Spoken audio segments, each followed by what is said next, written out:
What's the point of that?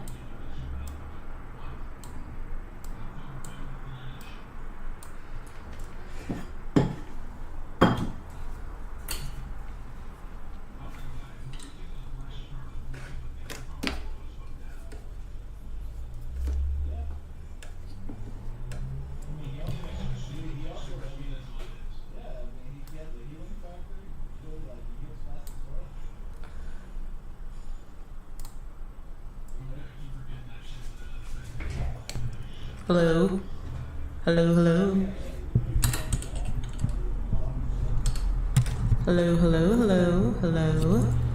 Hello, hello?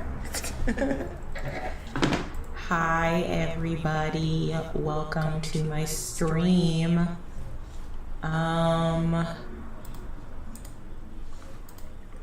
don't know.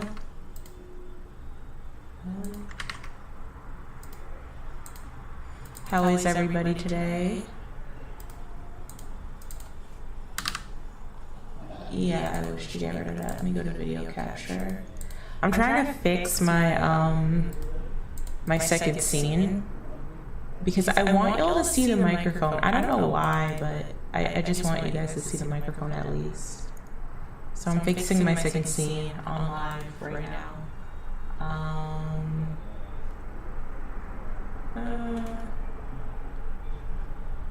That I guess can work for now. Okay.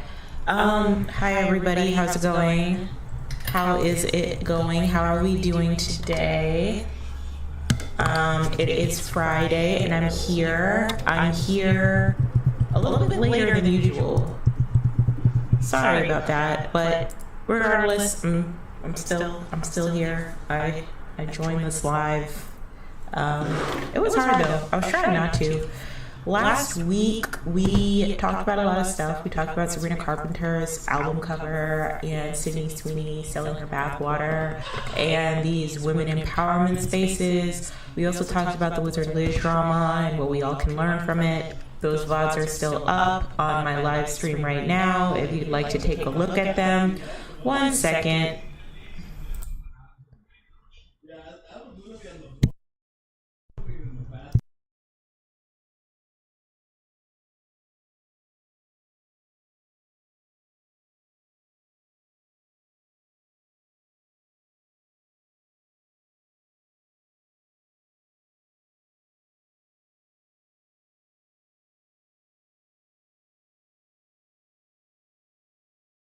Okay, I'm back. Sorry about that. My partner was making a lot of noise. So, yeah. Anyway, as I was saying, last week we talked about the Sabrina Carpenter album cover drama, Sydney Sweeney selling her bathwater, and the Wizard Liz drama that occurred. And mostly how they're kind of related to this new wave version of woman empowerment that we threw away, or that we decided to prop up as women in lieu of supporting fourth wave feminism. I think that was like the overall theme of last week because I had a lot to get off my chest, and I still stand 10 toes down on women empowerment isn't going to, like, the new women empowerment spaces where they have such an abhorrent, divisive view towards men but are willing to support and enable patriarchy to their benefit is not the ideal move for a lot of women. In my opinion, in my humblest opinion. And we talked about that last week. I have VODs for the Wizard Liz drama and Sabrina Carpenter and Sydney Sweeney drama up from last week. So if you want to go take a look at those, you can. Oh no, I'm echoing really badly. Thanks for telling me, Heaven. Hi, thanks. Always looking out for me. I don't know how I can fix that. Let me see. Let me look at my properties. If I'm further away, Heaven, do I sound like I'm echoing still?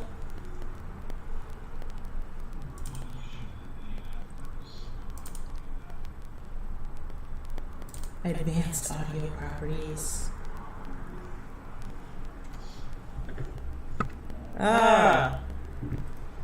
Okay. Let me see what I can do to fix my camera or my microphone. Thanks for letting me know, Heaven. I appreciate it. Heaven is saying that I have echoing issues, so I'm gonna figure out a way how to fix that.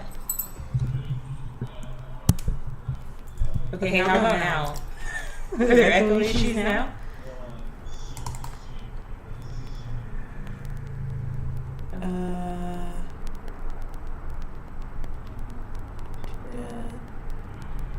Video capture mic. There's still echo issues? Shit. Okay, let me see how I can fix the echo. Streaming is really hard. There's like a lot of intricate details. Microphone. I don't have earphones. So, oh, you know what it might be? Okay, so how is it now, Heaven? Is the echoing still happening?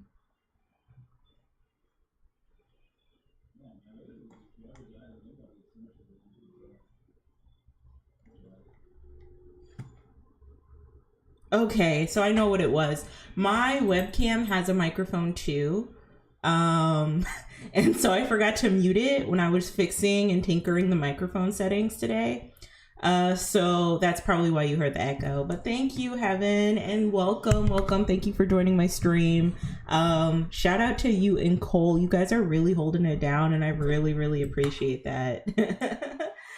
So, awesome. So I guess we can go ahead and get started with some like talking points.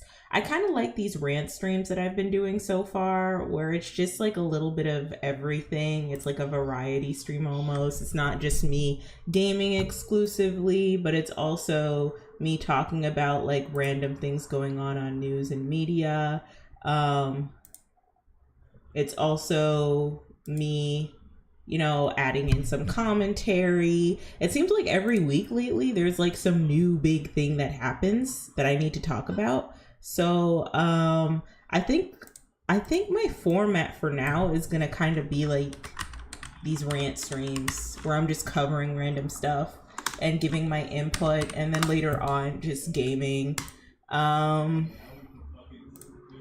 So I guess we can start at the very beginning with like what's going on with my life so far and how things have been going on in regards to like work and everything. I am almost towards the deadline of getting laid off, and I am very worried about it. And I'm not prepared at all this time. And my confidence is like beaten down. And I think a lot of it has to do with the job that I worked. And I was doing a lot internally to prepare myself to get this job. And I realized that when I got it, I just became more and more stressed working there, because we were working, our team was incredibly lean. It was a very, very lean team. And it was very hard to keep up with everything. And then at some point, things just got really, really overwhelming. And like everyone on my team, not just like the specific team that I was under, but the team that my director, which was also my boss, which was also my manager, was also running. It got to the point where like everybody in the team had complaints about there being like too much work, too much of an overload, too much of us to handle and maintain. And I don't know, I'm probably gonna have to talk about this. I did a rant about like my interactions with my boss and things I've noticed at work earlier, like before, but I had to take it down because reasons. But maybe like 4 or 5 years from now, or maybe like 2-3 years from now, maybe even 9 months from now, I'll kind of talk about in detail as to why I'm just like not too confident in myself in this job market. I feel bad for my coworkers because I don't think they understand how bad it's been for the past couple of years with how tumultuous everything is going on with everything has been with the economy currently. Like, it's just very, very, very bad right now. Them cutting costs in the government, them cutting costs with businesses, a lot of these CEOs lying to you and saying that they are cutting costs for efficiencies, and these talking heads kind of going with it, when in actuality, or cutting costs for DEI in favor of efficiency. But when actuality, what's actually happening is they can't afford. It's not that they can't afford American employees. It's just that it's significantly cheaper to hire people to do the job overseas. And I think we're really banking on artificial intelligence to take over a lot of the junior and smaller roles in work establishments. And I think having cost cutting the government seems like a bad idea. It is. I'm like worried. So I don't know if you know what's going on in America, but basically for a minute, Elon and Trump were in cahoots together. They were working with each other. I believe thoroughly that Elon probably helped Trump get into office this term, because things just seemed very, very off when he got into office. Like, I think Americans all thought that it might have been Kamala, but like, I don't know. I feel like Elon must have done something. But, he's been getting rid of and gutting a lot of government jobs in hopes to, and started his new branch called Doge, whatever, and has like destroyed a lot of livelihoods. A lot of people are overwhelmed. TSA is overworked. And, I'm just like really worried. Yeah, Heaven, they had a fight. I'm just like really worried for like this country, and I'm really disappointed in the talking heads who did support people like Trump, because they were obviously getting paid to do so. And it seems like now that the money's dried out, like now they have something to say. And it just goes to show you how like selfish these people are and how shitty politics actually is, which is one of the biggest reasons why I don't like to talk about politics too much on here, because it's like things should not have gotten this bad. Like, things are really, really bad in America right now. Like, I am living in the twilight zone. If you were to tell 10, I have no idea how they greenlit that, Heaven. I don't even understand the joke or the meme. I just don't understand it. I don't think it's funny. I think it's very, very just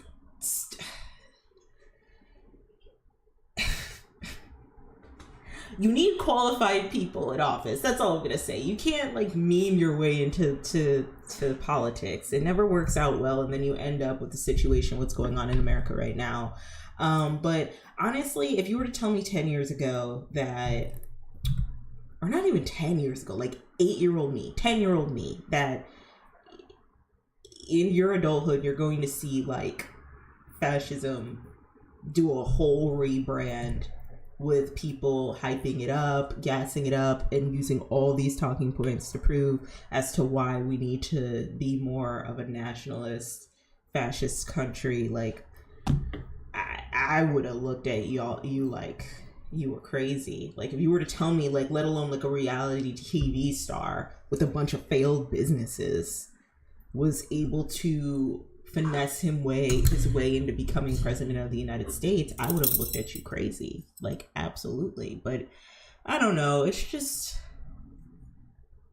really disappointing, and I'm scared, low key, especially with whatever Iran's trying to do, which is a whole nother thing. I haven't really talked about what's going on in Palestine a lot, because mentally, like, my mind just couldn't really handle it. Like, I just couldn't see the video footage. I didn't know what was happening. So I kind of had to separate myself a little bit because mental health reasons. And I didn't know that Israel was actually filming footage of people in Palestine, like them basically doing an ethnic cleansing or like a genocide. You know what I mean? I didn't know they were filming that and putting it on the internet for people to see.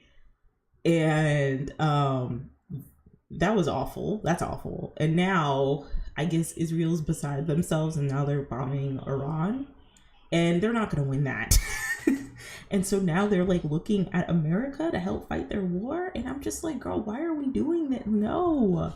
And so now I'm like really mad at Israel. Like, I was not okay with Israel before. I've always been on the side of like free Palestine and all that, but now like I'm very, very angry, because it's like, why do we gotta be in it though? Like, why do we don't give a shit about Israel. We just need their resources.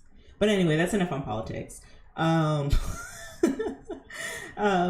yeah, things are a little crazy right now this week politically, and how that pertains to me in the job market is I'm just worried about going out there.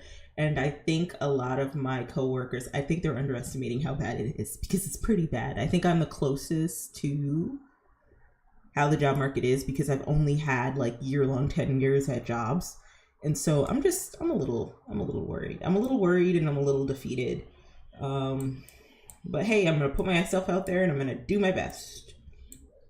So, I got to start applying aggressively. Like, even a part of me is like, I don't even think I have the ability to apply aggressively because I don't think my work is good enough. But then I guess I have to talk myself out of believing that and convince myself that just because you did not have the skill sets needed for a particular job, the particular job that you're in, does not mean that you're not good at your job. It's just that at that role you were working, they needed someone with a very like specific type of skill set that you might not have, but that doesn't mean that you're weak in other skill sets. It's just they were looking for something different than you, and you did your best, and that's okay. You're not going to be everybody's cup of tea. Another lesson I learned is that if you get an inkling in the interview portion of the job search that these people are not into you, like they are not into you, they don't want to take you seriously, or they don't like you, you probably shouldn't take that job. Because they will always look at you some kind of way. They will always look at you some kind of way, or they won't take you seriously as an employee. So, what do you want? All right. So anyway, so first talking point. So I am going to talk to y'all about what I got into yesterday with I wonder if I can put this in a slideshow, like a presenter view. Yeah, there we go. All right, I'm gonna talk to y'all yesterday. I'm gonna talk to y'all about what I got into yesterday and what I discovered. Okay, so I saw this funky little cocktail on TikTok that I wanted to try, and it was called like mixing one of these little baby Buzzballs, right? You know what those things are? Like, you can pick them up from the grocery store. You can pick them up from the liquor store.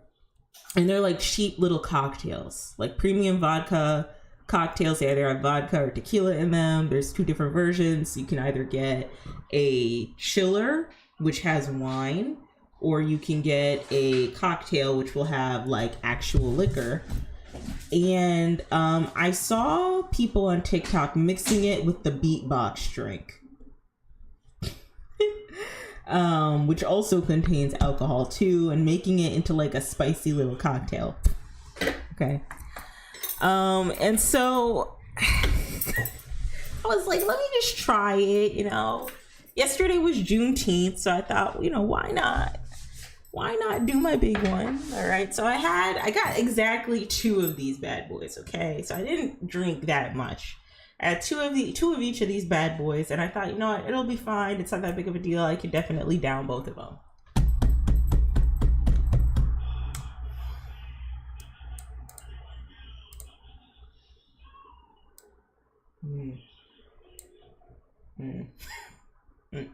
I cannot.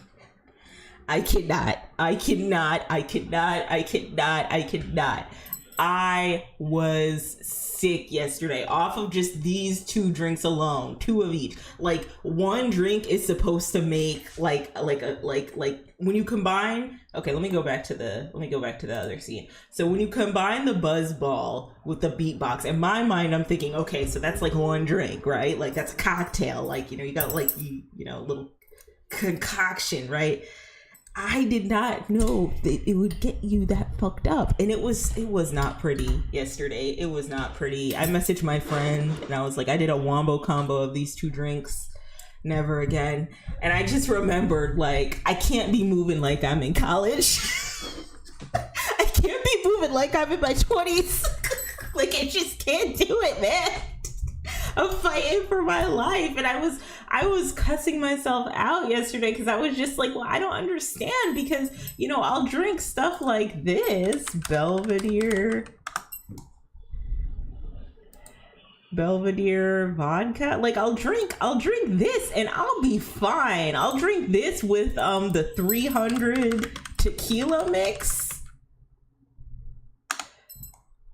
No, it's, what is it called?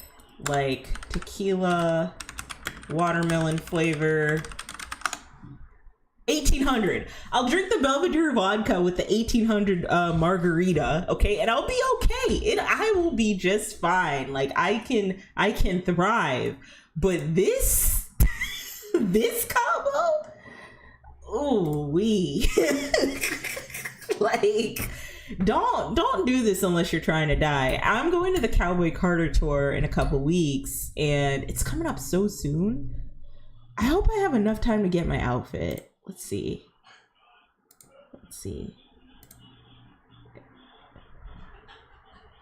Yeah, I might have to start getting my outfit maybe this week. But anyway, no, we're jumping topics. Okay, so so I was trying to figure out what drinks I can pregame with, and I'm realizing that Buzzballs and Beatbox is not the drink that I can pregame with and be comfortable. I'm gonna have to get me some Belvedere vodka or some high quality moonshine and have at it, because that was brutal. It was so brutal. I was fighting for my life yesterday. I was so angry. I made myself a nice little curry ramen. I couldn't get through it because of how sick I was. So guys, kids, children, don't be like me, okay? Don't do this combo. This is a diabolical combo, okay? Because, like, it only took 2 of each of these. I didn't even finish the rest of my Beatbox to be incredibly fucked up, okay? So, like, just don't do that. All right? Don't do that, all right? Okay, moving on. So we're gonna get into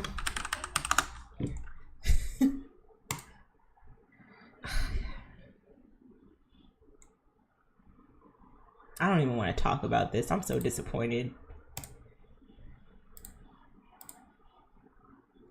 And like, master amplify the what is this?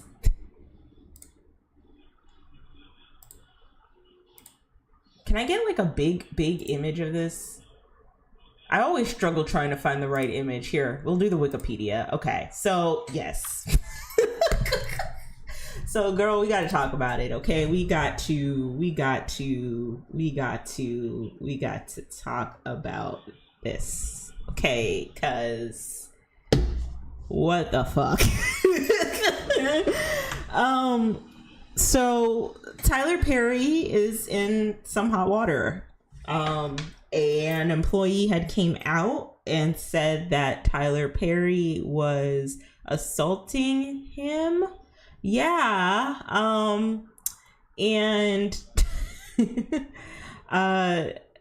basically they were exchanging text messages amongst each other. They were pretty flirty, and the actor who came out and said that Tyler Perry was allegedly assaulting him is suing Tyler for about $260 million. Now keep in mind, this man is in fact a billionaire. You know how they say that you cannot be a billionaire ethically? Tyler Perry is the perfect example of that. You want to know why? Because the most unethical thing he has ever done, one of the most unethical things he has ever done in any of his movies, is having the audacity to put these actors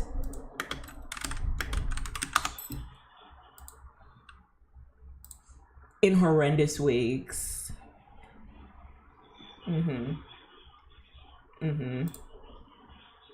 What even is this? Okay, and so this is a good case study. Okay, listen, children. Okay, this is a good case study, a wonderful, excellent case study on how you cannot be an ethical billionaire, because a person with a lot of money that is like ethical, right, who isn't a billionaire, would not have their actors out here looking all types of foolish with these whack ass ghetto ass wigs that he has put on his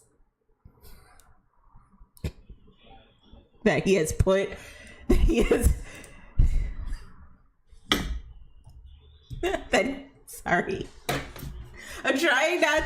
I'm trying to take this seriously, that he's put on his actors, some of the greatest actors out there, you know. And so, perfect case study. This is why we say that billionaires can't be ethical, because obviously he was trying to cut corners. He was definitely trying to cut corners, and he hired people who are not qualified, definitely sure as hell are not qualified to be working in makeup and hair for the role of doing a lot of his actors and actresses' hair, and bad wigs, because so yeah, anyway, so this guy, who's the guy who's suing Tyler Perry? Do I have a picture? Tyler Perry being sued. Who is suing him? Oval actor.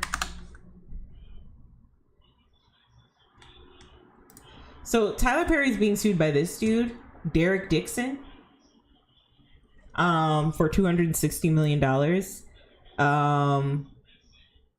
allegedly for being assaulted by Tyler Perry. And this has been a case that he has been building up for months. He's been building up this case for, I don't even want to say months, like for a while now. He was a worker or an actor on the show The Oval, which is the great value, lukewarm version of what Shonda Rhimes had came out with in Scandal. Okay. You know, I guess Tyler Perry thought, I could do that too, for lower budget and worse wigs. And so he hired this actor here. I guess he plays a homeless dude on the show. I haven't watched any Tyler Perry movies since, how long? When was the last time I watched a Tyler Perry movie? I think I watched Medea's Big Happy Family, and then I clocked out after that. Like, I just couldn't do it anymore. So when he started like taking over BET and he had all of his like low budget shows on there, I just kind of checked out. A lot of his stuff isn't good.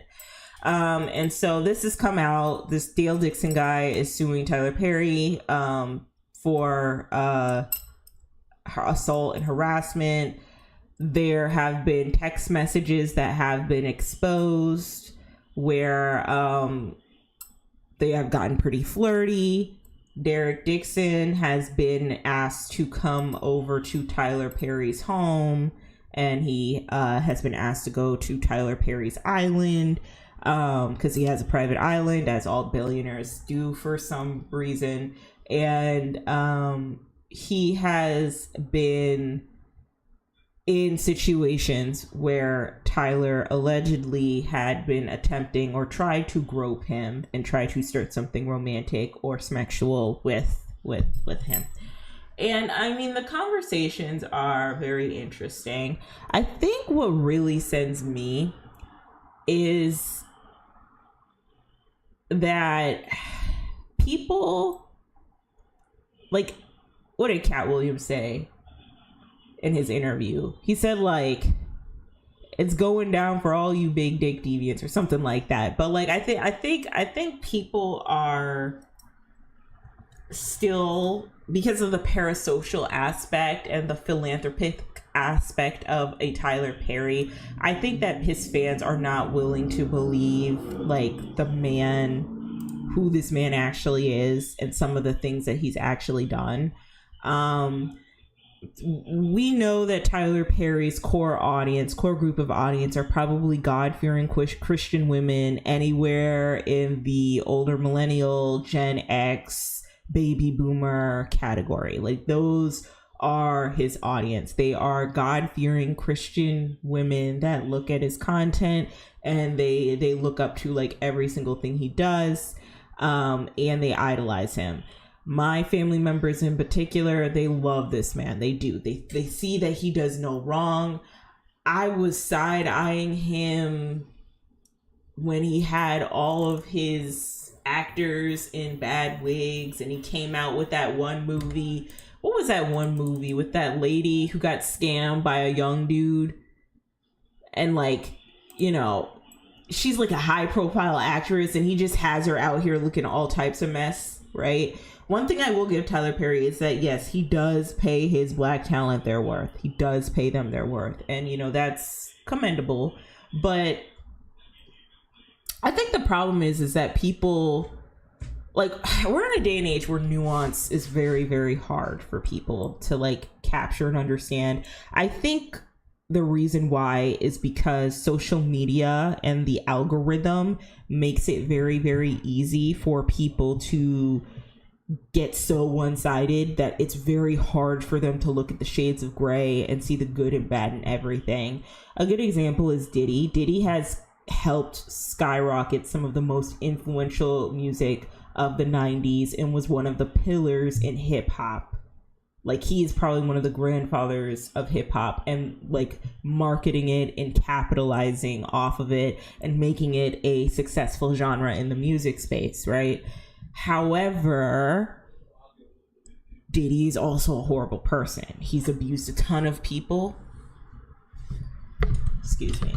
I'm trying to make sure my other hand is in here. Okay. He's abused a ton of people. He has assaulted a ton of people, raped a ton of people, trafficked individuals, had a lot of DRUGSs at his party, was blackmailing people, was threatening people, committing crimes against individuals. Was it like Tupac's manager that he got into a fight with and like beat over the head with the bottle with him and his boys? Yeah, Diddy is a fucking goon. He's a goon with power, okay? And we can say that he has done a lot of monumental things for black folks in the hip hop space, giving them an opportunity to, you know, build themselves up, right?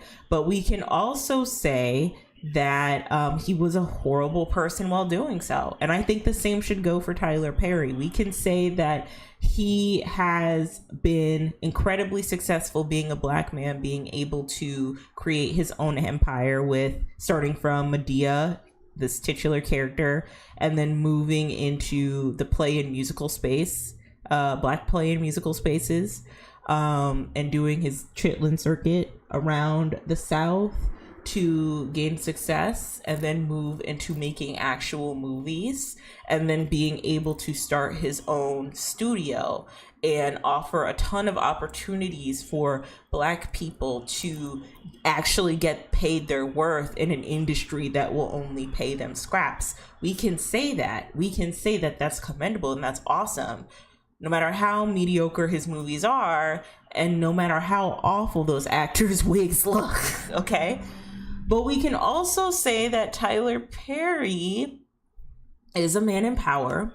He is a billionaire, and the interaction he had with this Oval actor is one of inappropriate behavior, something that he probably shouldn't be doing as a billionaire. There is an obvious power dynamic going on between this, you know, D-list actor and Tyler Perry being a billionaire.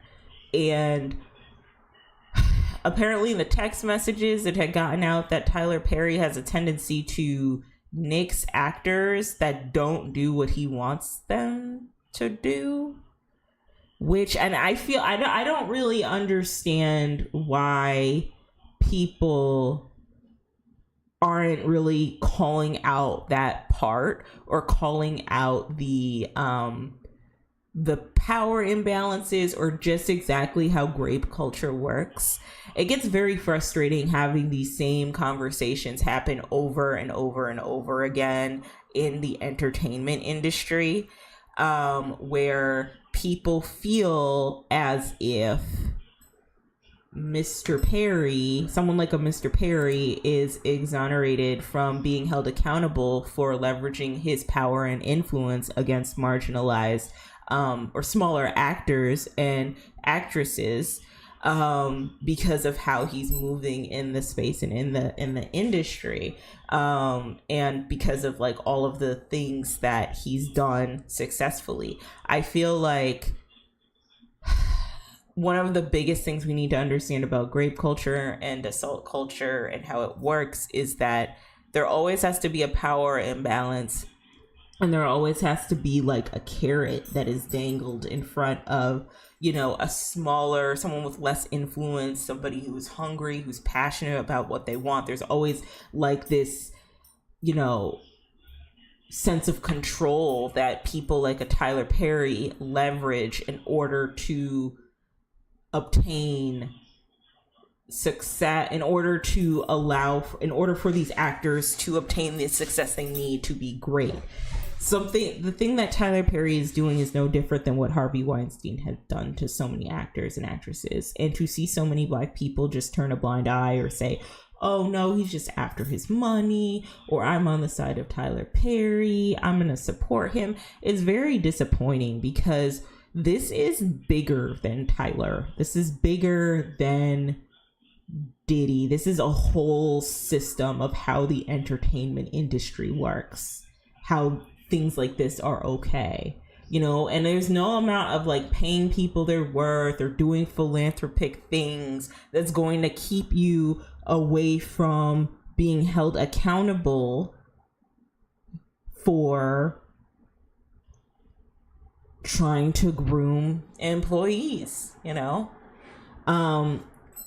And I really hate the argument that people still try to use, well, why didn't you up and leave? And I feel like in these entertainment spaces, it's not easy for you to just up and leave when your whole job is on the line. You know?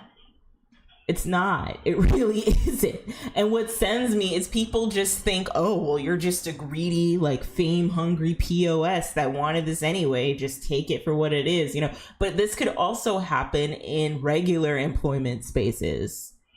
It can very much so happen where people are where employers are threatening to blacklist you if you don't do what they want you to do.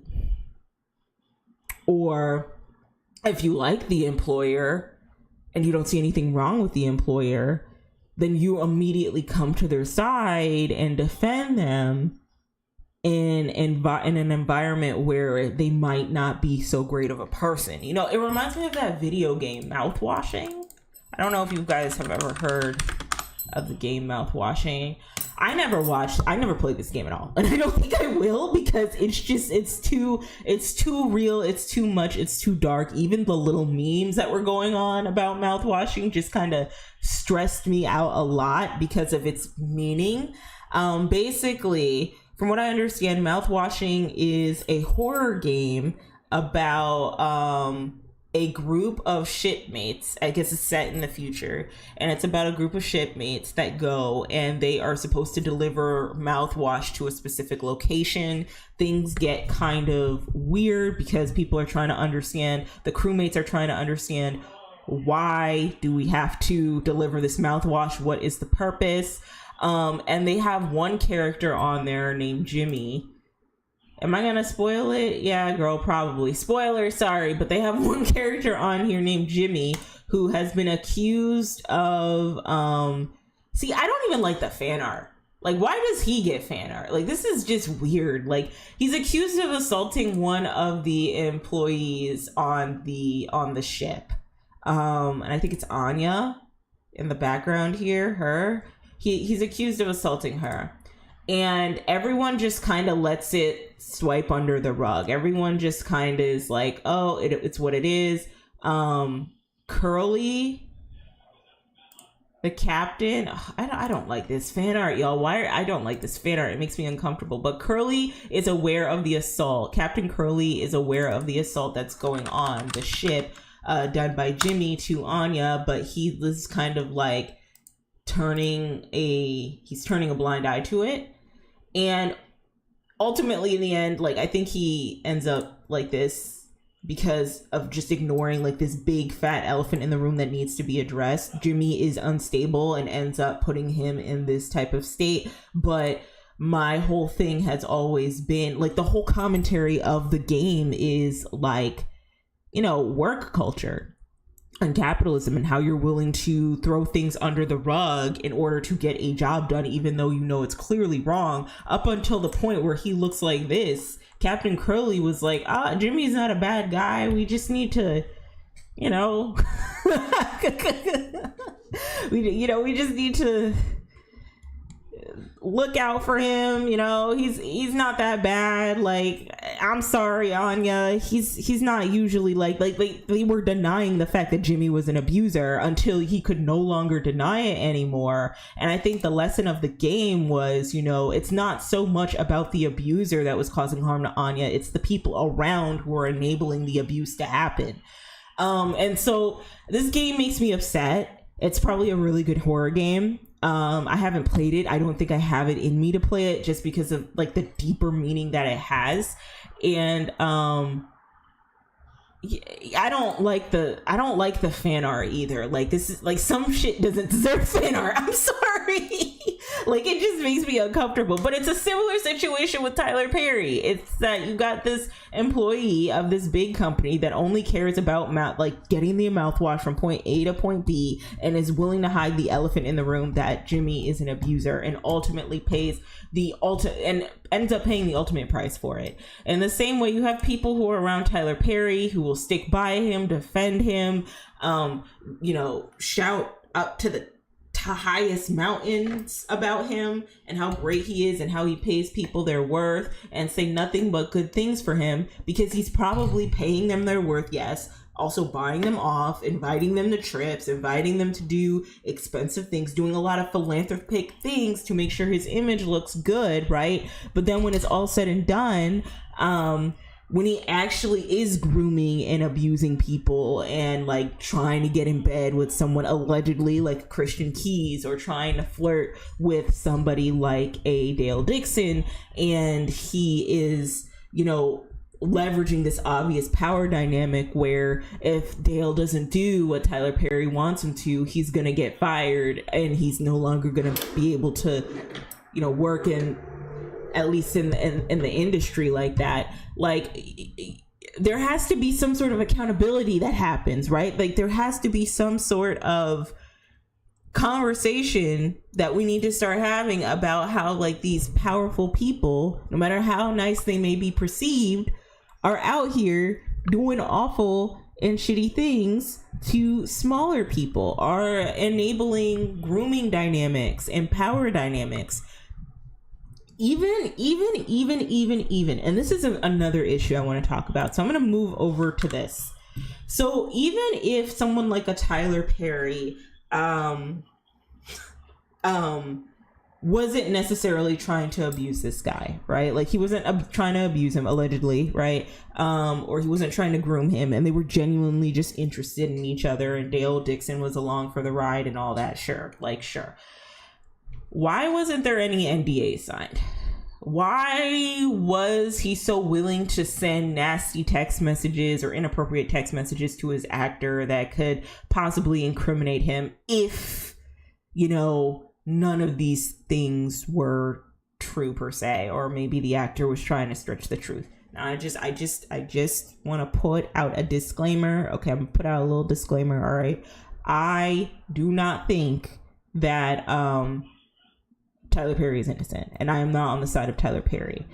The bigger point I'm trying to say, and the reason why I have all these dudes here, like, you know, I got Shannon over here and Diddy over here, and we'll get to the three amigos over here. But like specifically like Shannon and Diddy is like, why, whoever you romantically get involved with, why are we so sloppy about it? You know what I mean? Like, why aren't there being NDAs signed? Maybe Diddy should stay out of this conversation, but specifically Shannon Sharpe, because he got into a similar situation where a woman said that, you know, she felt like, a woman came out and said that allegedly Shannon Sharpe had assaulted her. Why aren't you having these people sign NDAs to prevent a situation like this happening if you didn't do the abuse? Because, you know, unfortunately, people do lie, though I don't believe a lot of victims that come out are lying, especially when you're trying to, especially when there's like a power dynamic, like with Tyler Perry, you know? But these casting couch situations are getting really, really sloppy. And especially in the age of social media, it's not easy for you to just like pay people off and throw it under the rug. Like, the narrative has been brought back to the people. Like, we're controlling the narrative. The little guys are controlling the narrative. The bigger people cannot control the narrative anymore. You know, I think back in 2005, if this were to happen, first of all, if this happened in 2005 to Tyler Perry, Sir would not have a career. He would not have a career. I think what sent me is that I had no idea. Like, it's not that big of a deal for me, but people had said that, you know, Tyler Perry might be gay or queer. And my gaydar just never went off for him. And I didn't know why. But now it just makes sense. And honestly, I believe, like, if he lived in his truth, maybe he wouldn't feel like he has to do something like this. But unfortunately, when you cultivate an audience of, like, his demographic, that I don't think a lot of them would be open to the fact that like a queer man is making a lot of the media that they are consuming, a lot of the movies that they're consuming, which is unfortunate for him. Like, that feels like his own personal hell. But regardless, what he's done is not okay. And I don't know who's to say he still won't be leveraging his power to try and sleep with smaller actors. But similar to like Shannon Sharpe, like Heaven said, where are the NDAs? Like, people need to start signing NDAs, okay? On the off chance that you do get into an incident and it is consensual and someone does lie. NDAs need to be signed. People need to stop being so casual in their text messages. And I've gotten into this a little bit too. Like, I've gotten like me and my partner, we be talking about some nasty stuff sometimes, you know, it is what it is. But like, but like, that's my partner, right? You know what I mean? So like, it's a little different. I'm just saying we need to be a little bit more careful about who we text, especially when you're entering a different like wealth range. You should probably be careful with who you interact with, and you can't be so sloppy with your legacy, right? Another thing I want to add with like DDG, Chris Brown, and Tory Lanez, I just want to add them in here. I recorded a video about this, and I'll probably get to it eventually. I'll probably edit it and post it eventually. But there seems to be an aggressive protection for Black men lately. Like a huge push and protection for Black men at the hands of disrespecting and unprotecting Black women. And I guess in this case with Tyler Perry, it doesn't really count because the abuse really wasn't towards a Black man or a Black woman. It was towards a white man. But still, I'm lumping him in here because of, you know, how willing we are as a culture to just protect, uplift, and prop up Black men who are clearly in the wrong and make these mistakes. And I'm not saying it's all black men, okay? And I'm definitely not one of those like anti-black men, black men are awful, Pookie Ray Ray type people. Like, I'm not trying to say that. I'm just saying that I find it interesting and it's exhausting to see the hoops that we will all jump through as a culture in order to defend black men who are so clearly in the wrong, who are so clearly abusing their power, abusing their fan bases, abusing their resources in order to get what they want or in order to move in lust. Okay. It's very disappointing. It's very exhausting. I'm getting sick and tired of the argument of, well, we don't see a lot of the white men. The white men do the same thing and they don't get in trouble. Why is that? Why is it that they always have to bring the black man down? Let me tell you something. Let me tell you something real quick. Okay, I'm gonna break it down to you. I don't know who needs to hear this. If there is a black man on my stream, even though I made it very clear who I'm for first, right? But if whoever is listening to this, okay, I need you to understand. If you have a partner, a black guy partner, if you have a black son, if you have a black relative, brother, cousin, when are we going to start having the conversation that these black guys are not white? Like, they're not white men. They can't move in the same way that white men can. We always have this conversation with black girls, little black girls, always so hard on them. We beat them down before the world even gets a chance to beat them down. We beat them down first as a culture, as a community. Look at how they're doing Halle Bailey when she came out pregnant, and look at how they're handling the DDG situation. We will beat black women down and black girls down to a pulp before they even get a chance to see how the world perceives them, and let them know you can't get away with doing stuff that the white women do. You're not white. You can't do this. You can't do that. Wasn't there that HBCU alumni who sat up there? I made a video about this.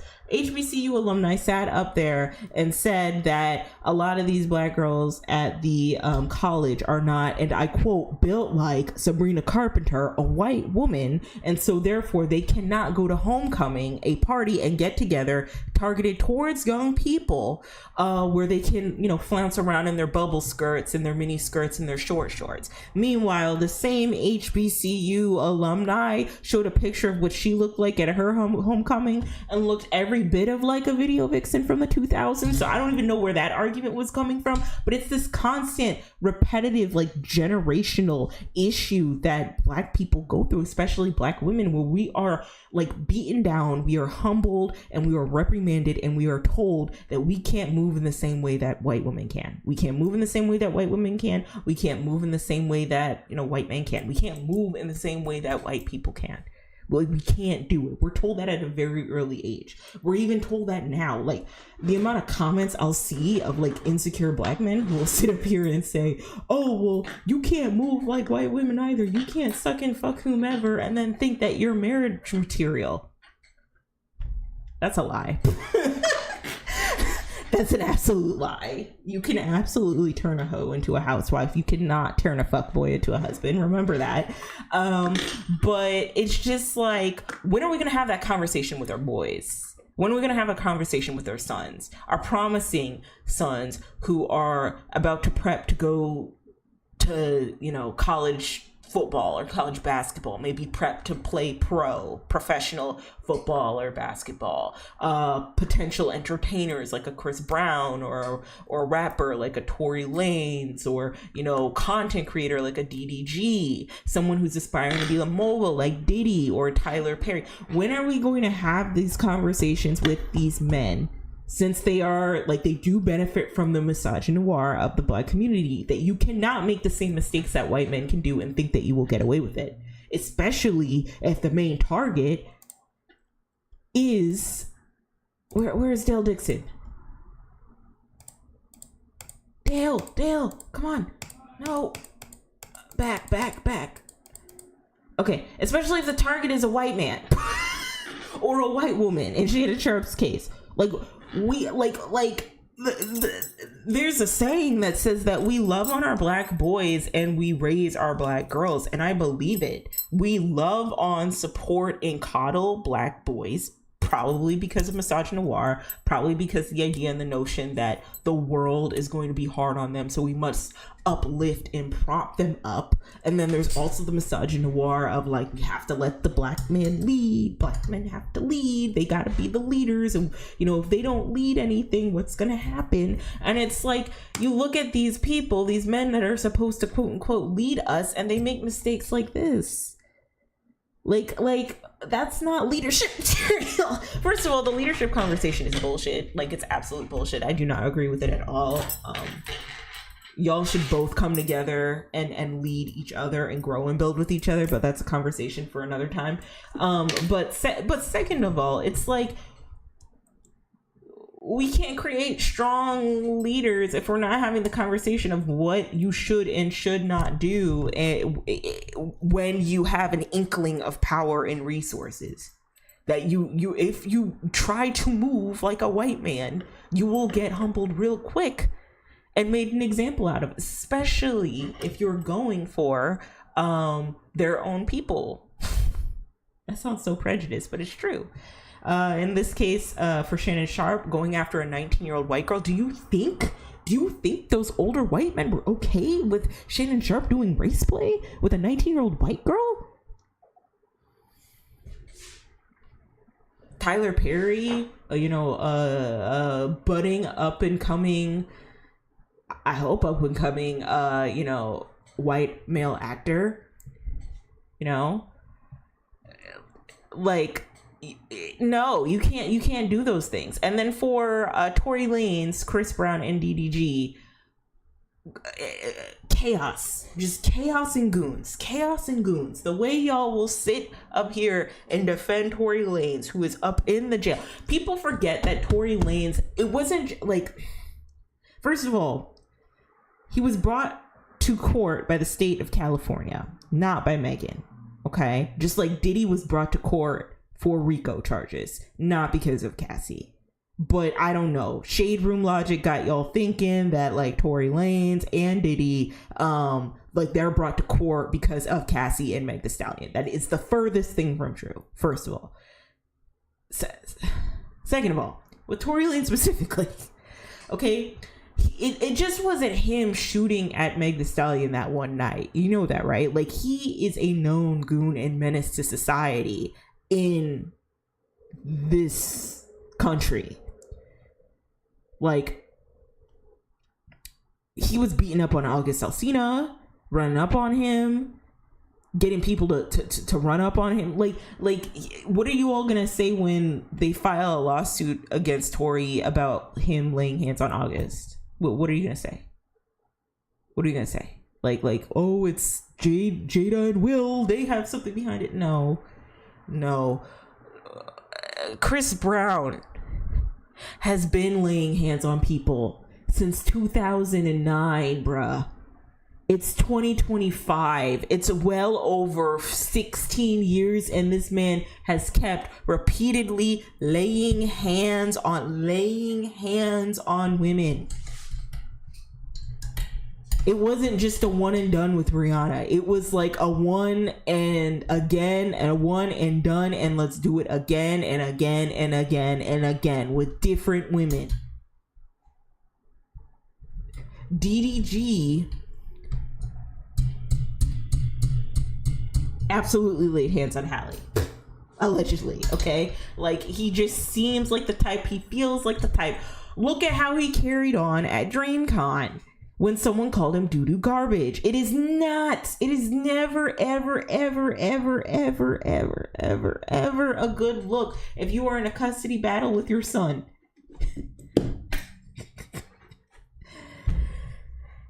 And you still filming and creating content and doing all this shit on the internet like you are not in a custody battle with your son.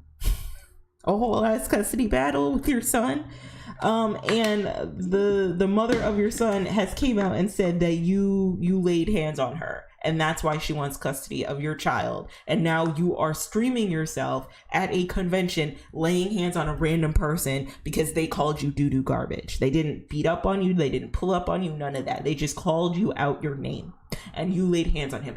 What do you think that looks like? What, like, when are we gonna have a conversation about like honestly, like our black men need to be less sloppy. They need to be less sloppy and they need to get it together. Okay, like they do. This can't be happening. First of all, when I say sloppy, I don't mean like hide the fact that you're an awful piece of shit, trying to use your power to leverage against smaller people, trying to pay people off to control the narrative, trying to run up the shade room to create false narratives as to why you didn't do something that you clearly did. What I mean is, when are we going to have the conversation that you can't be this, like your image is everything. Your image is everything, especially as a black man, because it is that much harder for you, right? Like, black women can't sit up here and do the burden of like loving and supporting y'all if you guys don't even know how to move in a way where you love and support and respect yourself. You know what I mean? Like that's where I am with that. All right. It's very unfortunate what's going on with Tyler Perry. I'm not surprised. I am not surprised.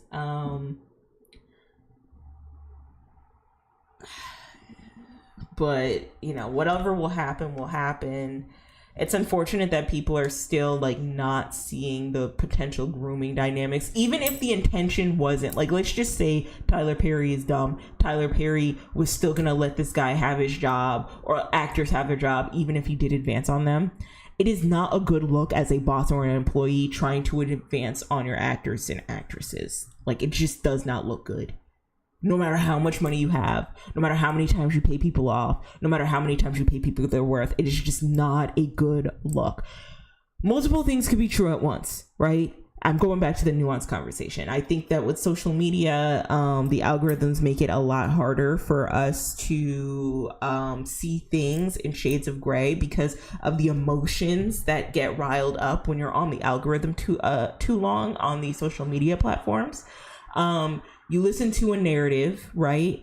Like, for example, you listen to the narrative of, you know, a classroom having gender neutral bathrooms in their kindergarten class by having litter boxes for kids to go to the bathroom in.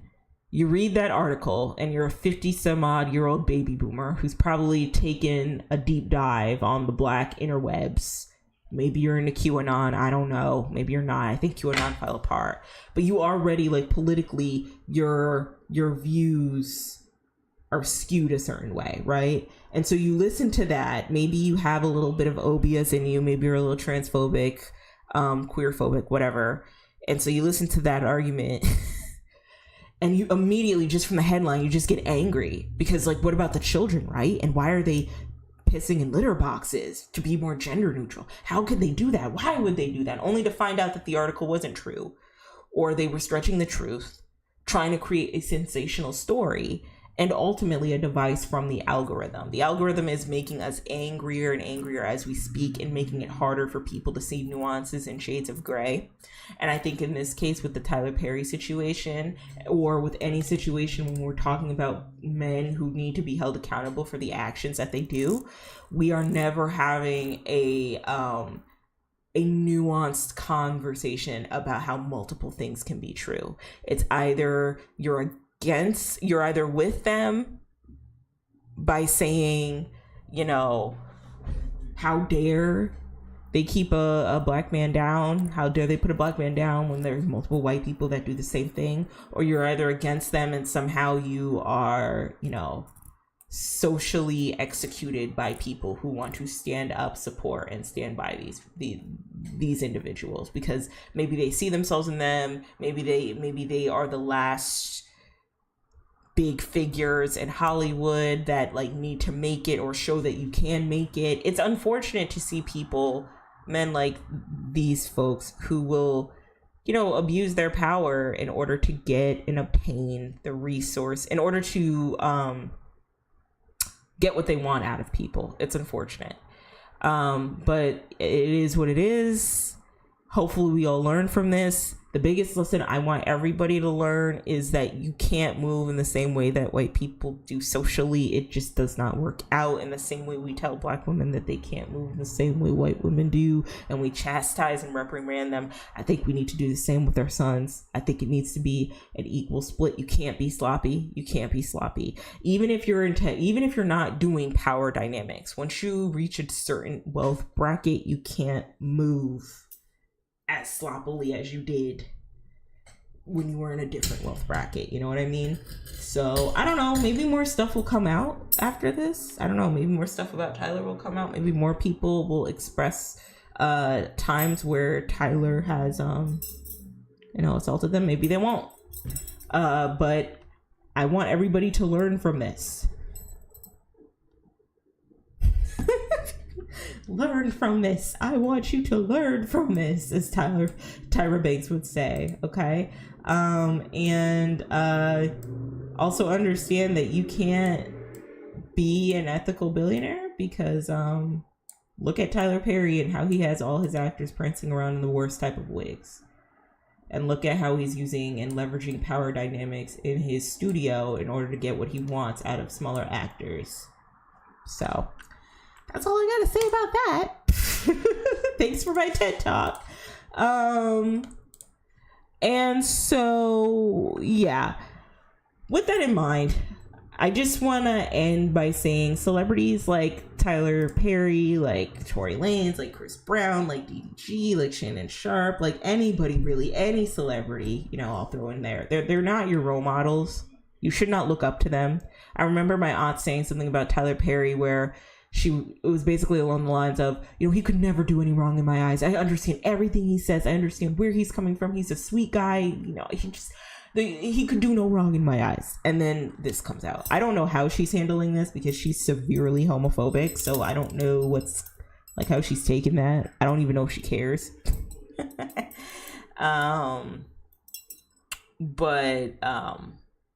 Yeah, you gotta stop looking up to these celebrities. They live completely different lives than you do. So, yeah. Heaven says, why is it always these black men? So I want to challenge this, Heaven, because I don't want to make the narrative that black men are the reasons why. It's just a black man thing. I think it's a patriarchal thing, which stems from men because patriarchy is benefiting men. But I think we've developed a system in patriarchy where we protect men first. Our first go-to, if a woman comes out and says that she is assaulted, raped, or any person comes out and says that they are assaulted, raped, man or woman, is to protect the man and villainize the woman. And maybe even in some cases protect the woman depending on how much power and influence that she has, right? But for the most part, it's not just a black man thing. I think it's a patriarchal structure thing, and the instinctive response that we have as people living in this structure to want to protect men, even when they so clearly have been fucking up.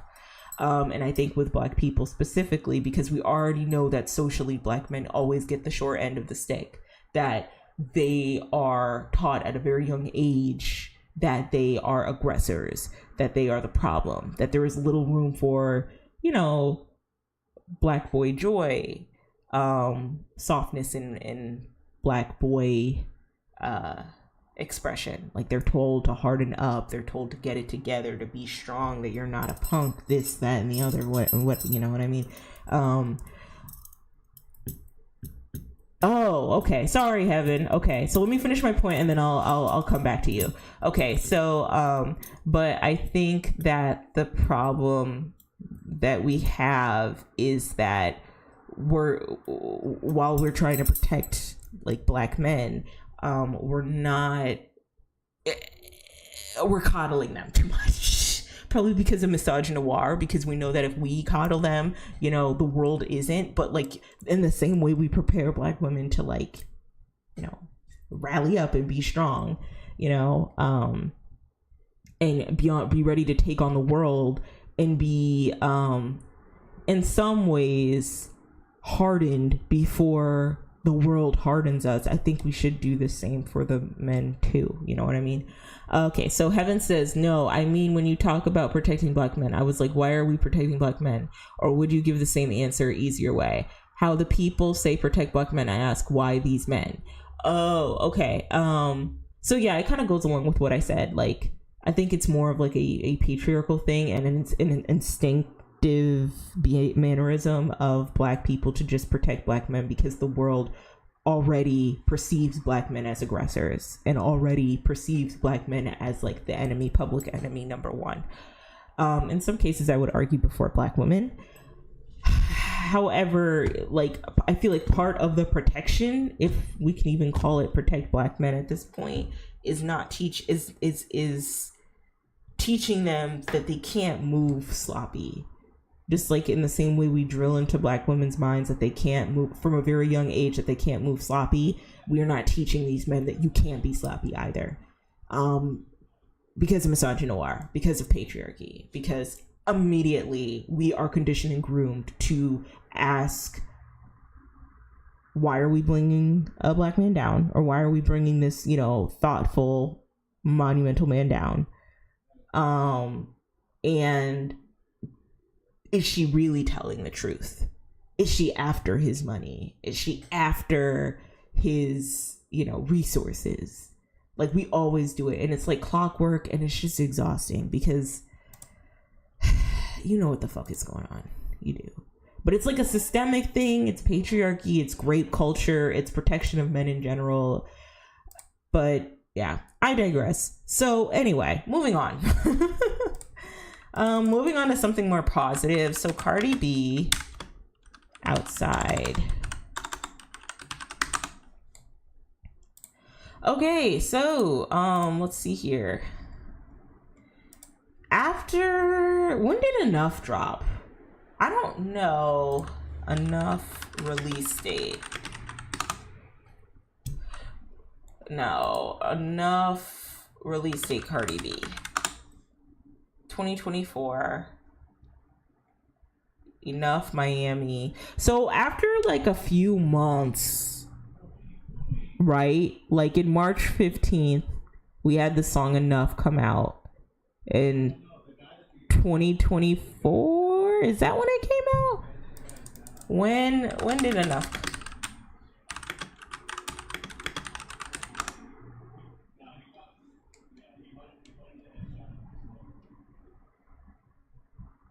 Yeah, it came out on March 20th, 2024. I like that song. So that was like a year ago, right? And then she did like some other little singles here and there with some other rappers. But she's come out with her new single Outside, and it's a cute little moment. It's a cute bop. Cardi B's got to go through it right now. She's going through a divorce, so I'm not gonna be too hard on her. And she just had her last baby, which is her baby's adorable. I think her baby's the cutest little thing ever. Very, very beautiful girl. She's going through a divorce with Offset, and she came out saying that she was dating Stefan Diggs. So, like, you know, her coming out with this new man and her coming out with this song is probably a publicity stunt. But I wanna. Can we have a conversation about Cardi B real quick? Like, without me being too harsh, because I like Cardi. I do. Cardi B came out in like the mid to late 2010s. She came out with her first album, Invasion of Privacy. It did very well. It was incredibly successful, and it broke a lot of records. She was able to win a Grammy off of that album. And then after that, things started to trickle off, and she just kept dropping single after single since Invasion of Privacy came out, which was in like 2017. So it's almost been 10 years, and we haven't seen no sophomore album. We've just seen singles just drop.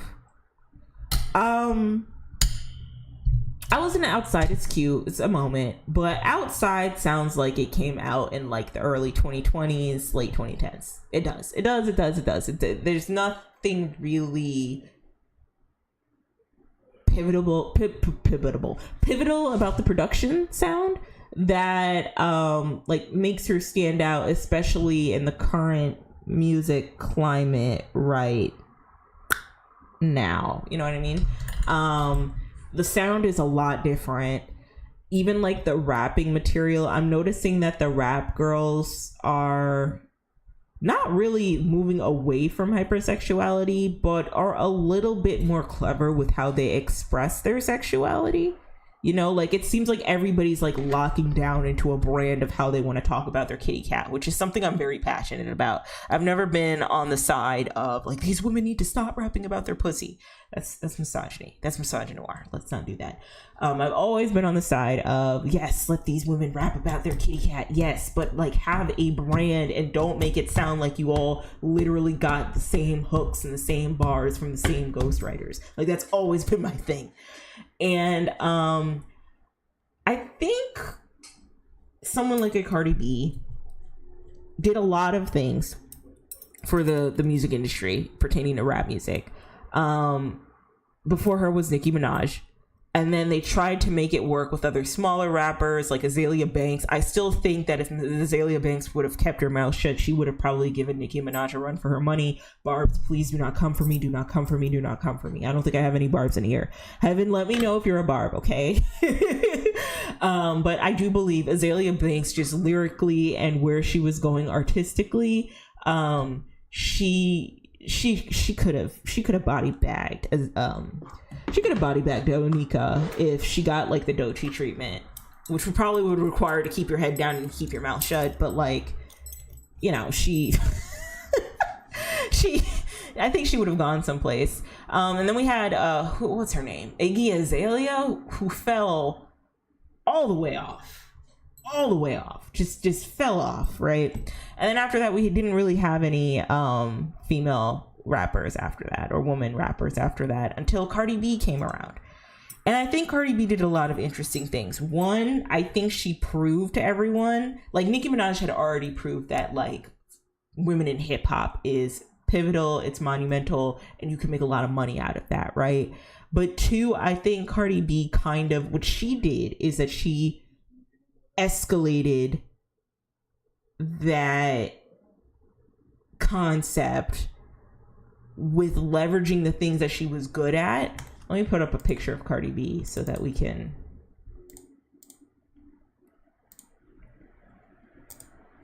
Cardi, why do you look like this? Why is this so big? Okay, I'm gonna find a picture of Cardi B real quick and then I'll get back to what I'm talking about. Wikipedia. Okay, there we go. So Cardi B has been able to leverage the things that she's really good at and have us look at women in hip hop differently and expect a little bit more from women hip hop entertainers, right? What Nicki Minaj did really good is she was able to bridge the gap between hip hop music and pop music and be able to build audiences interchangeably between both genres and make hip hop, women in hip hop, like a very like critically like acclaimed genre, in that you can sell a woman in the hip hop space if you follow the Nicki Minaj blueprint. If you do a little bit of hip hop here and then you do a little pop music here, you can definitely strengthen the image and the brand of a hip hop girly by following Nicki Minaj's blueprint, you know?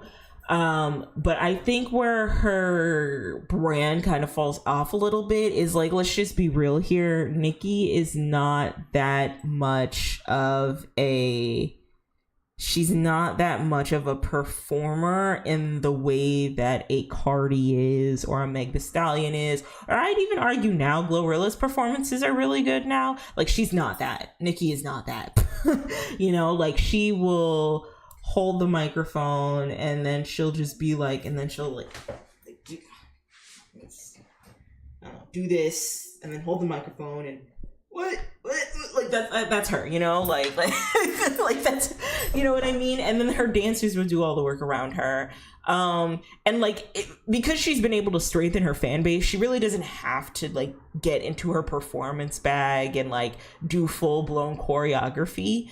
However, I think when Cardi B did come to the scene, we were a little side-eyeing Nicki a little bit, and we were like, can you give us a little bit more? Like, can you go toe-to-toe with Cardi? Do you have knees like Meg Thee Stallion? You know what I mean?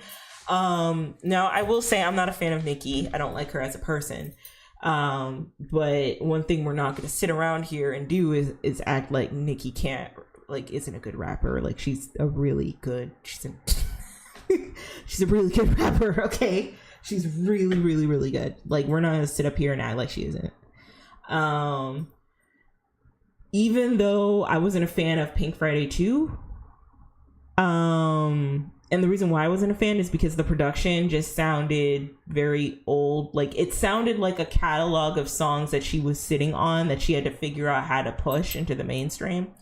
And I think it was smart calling it Pink Friday 2 because the you know, she's trying to play on that nostalgia bit.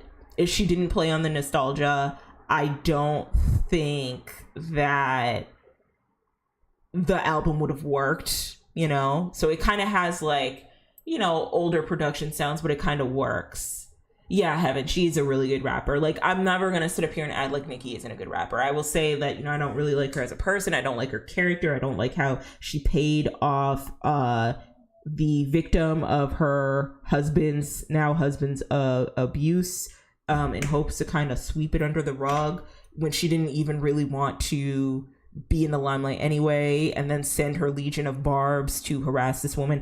There are a lot, and then just like the mean girl mentality that Nicki has. Nicki, I've said this before, but Nicki she wants to be the only one. Like, she wants to be the only one, but the problem I have with women like Nicki who want to be the only one is that there is still some work that she could do to be the only one. Like Beyonce, yeah, I'm gonna compare to Beyonce. I know she said in that one song that, like, why don't you be more like Beyonce? Well, what was it? My dad wasn't no businessman. My mom wasn't a business owner or whatever. Like, which is true. Beyonce had a lot of protections. But the reason why Beyonce is like where she is right now, like musically and entertainment wise, is because she really worked at being the best at what she can do. Okay.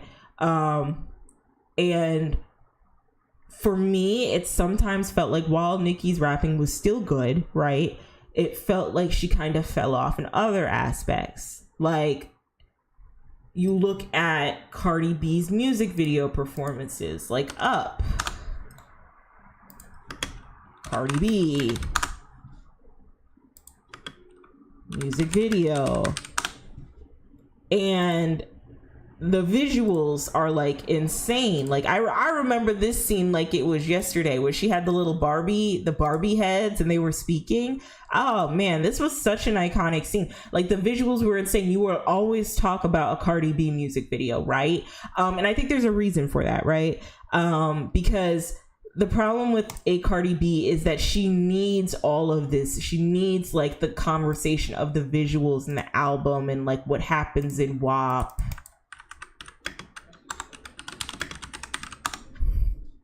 Right, like she needs the funky visuals that can like break the internet, because let's just be real here, Cardi B isn't a rapper. Sorry. Like, she's not. Like, she needs help. She needs a lot of maintenance. So she needs like a lot of fluff to make herself look like, you know, she can go toe to toe with Nicki. And I think because we've seen her release single after single, no EPs, no album after almost a decade, right? I think that we are realizing that Cardi wasn't like a rapper first, that she needed a lot of maintenance from Atlantic in order to push herself and go like toe to toe with Nicki Minaj. Yeah, Heaven. WAP is a cultural moment. I remember to this day it like staying at home. Where were you when WAP happened? Like I remember I was in, I think it was like midnight, and it was like the summer, like towards the end of the summer, and I just saw the music video. And they had to like clean it up. I had to listen to the clean version of the music video, but we knew what they were saying, right? And it was just a very iconic moment. They had the cameo of Kylie Jenner back when she was relevant. The looks were just really, really good. This was like iconic, like this Willy Wonka Charlie and the Chocolate Factory type of situation.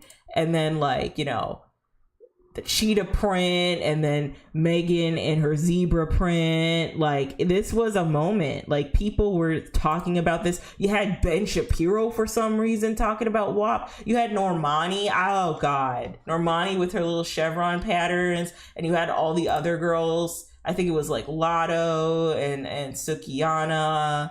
Like you had the other girls dancing there too.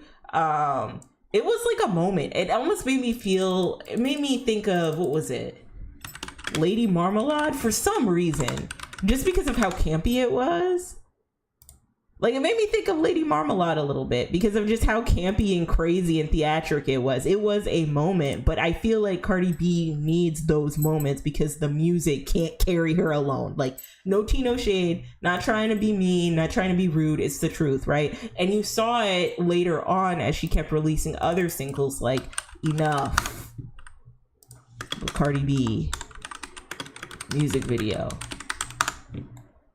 Like this was a very simplistic, stripped back music video, but you can tell that but this music video didn't do well. Like a lot of people weren't talking about it. A lot of people didn't have much to say about the music video. Like she needs moments like that in order to like a WAP or like what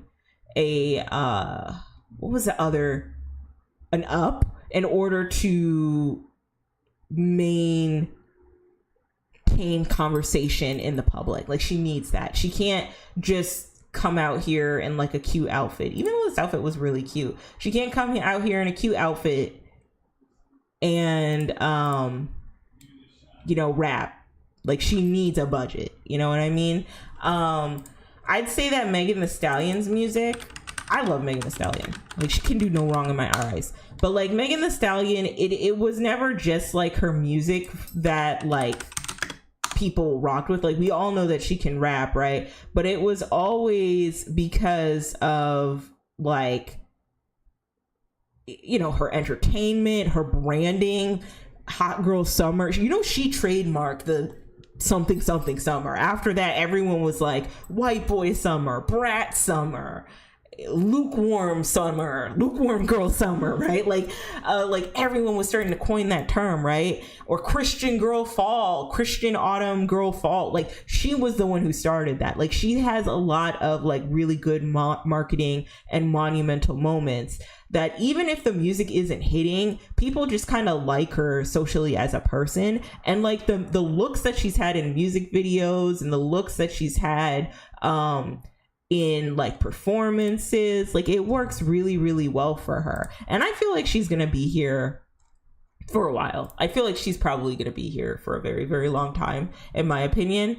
And she's also experimenting with different genres of like rap sounds and all of that. She's not like sticking, like as much as people want to say, oh, you know, she's stuck artistically. I don't think so. I think that she's going to come out with something very crazy, and she has the team to do so.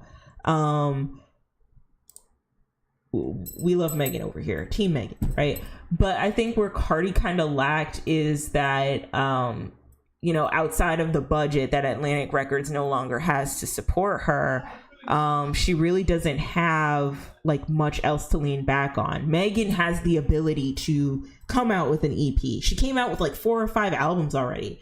Like I said, all the music kind of sounds the same, but up until the last act, all the music kind of sounds the same. But the rapping is still really good. And like my thing is, you know, 21 Savage sounds the same and, you know, gives less effort than Megan. So like there's a lot of male artists who sound the same and give significantly less effort than the women rappers. So I really don't care if Megan's music sounds the same. Okay, sometimes it's okay for the music to sound the same. Like it'll be fine. Like we demand so much from women rappers, God. But like Cardi B specifically, she doesn't have the ability to drop an EP.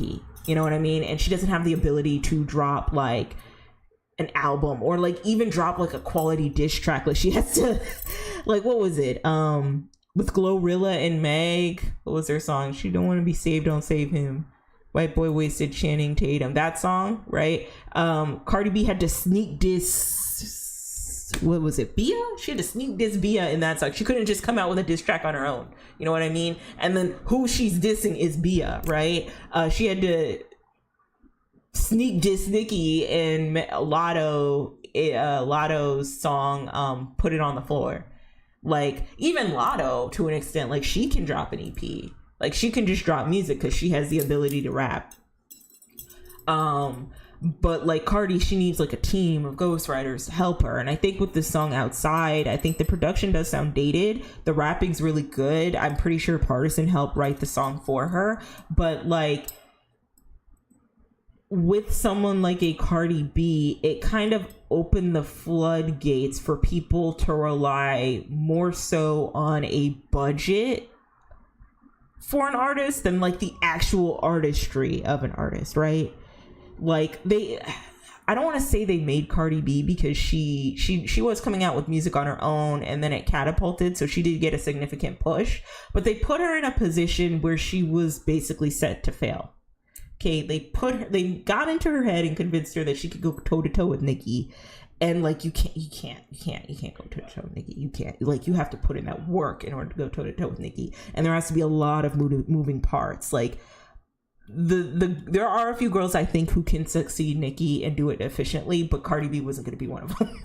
And the reason why is because just lyrical ability alone is just not there. It's just not there, and artistically, while the visuals of her music videos are very high budget and extravagant, like we even saw with Bongos with her and Megan Thee Stallion when they tried to repeat the WAP moment,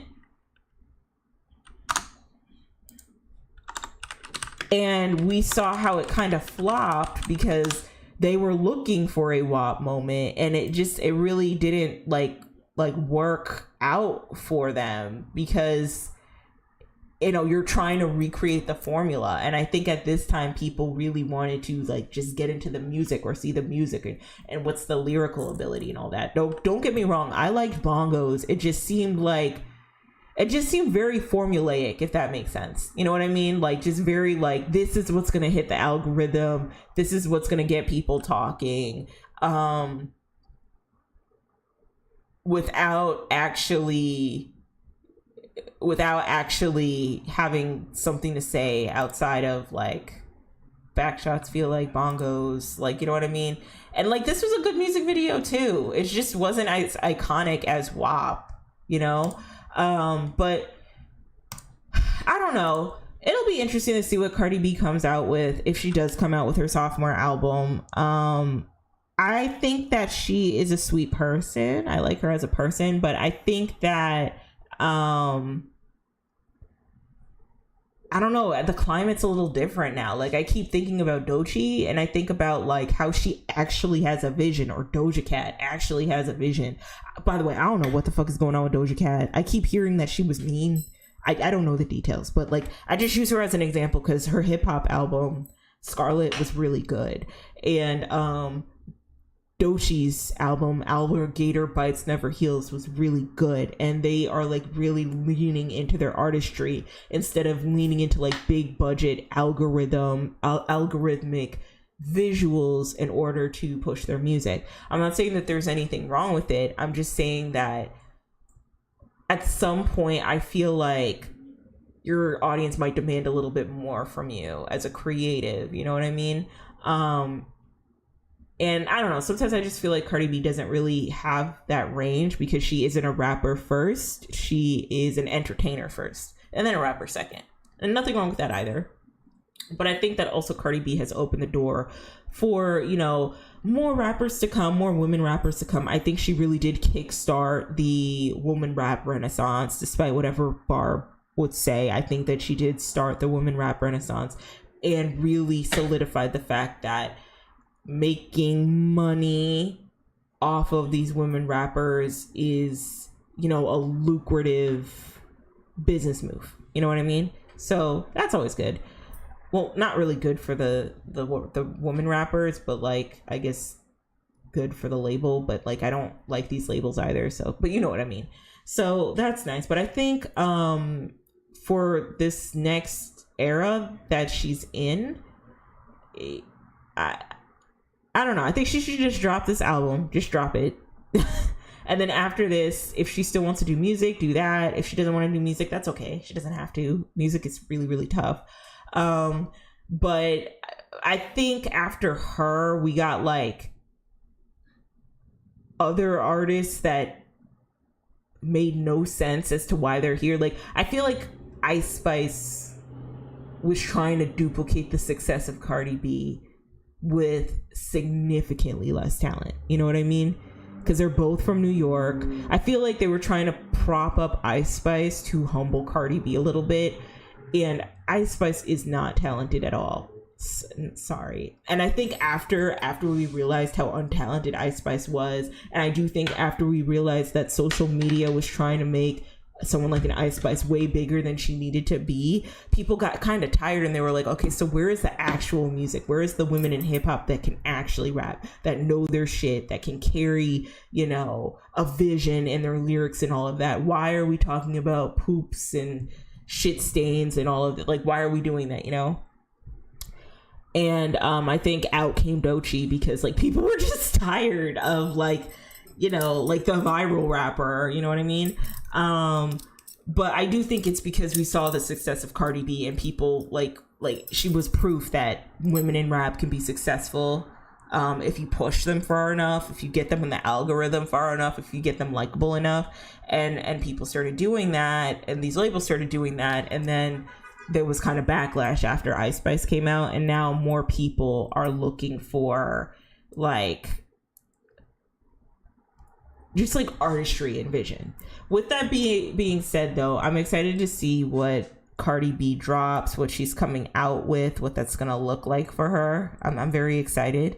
Hopefully she does drop.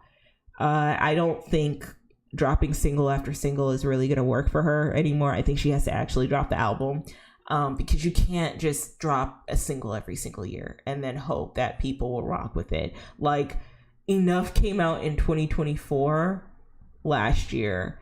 Outside is coming out in 2025. If she wants to be a singles artist, that's okay. That's fine. But like, if she wants to like solidify herself as like a woman in rap music, like who can go toe to toe with the Meg Stallions, Doechiis, all of that, like she's gonna have to drop a little bit more and be more consistent. But I still like her, so it is what it is. All right, so that's that on that. Okay, all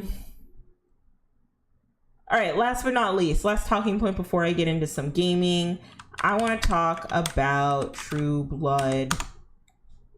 I started watching this show because it started getting popular on TikTok. People were talking about like how good this show was, how it had a lot to say about like vampires and like the political aspect. I tried watching this show a long time ago, mostly because everyone was saying it was pretty kinky, and I was like, like teenage me was like, teenage exes was like, ooh, let me get into this, right? I watched it the first time and I did not like it. I did not understand it. I think I was like 17, 18. I was just not into it.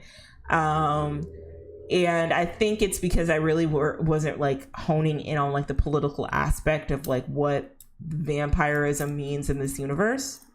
But I'm watching it again and I like it. I like the show. It's pretty good. I like how they unpack the idea of vampires.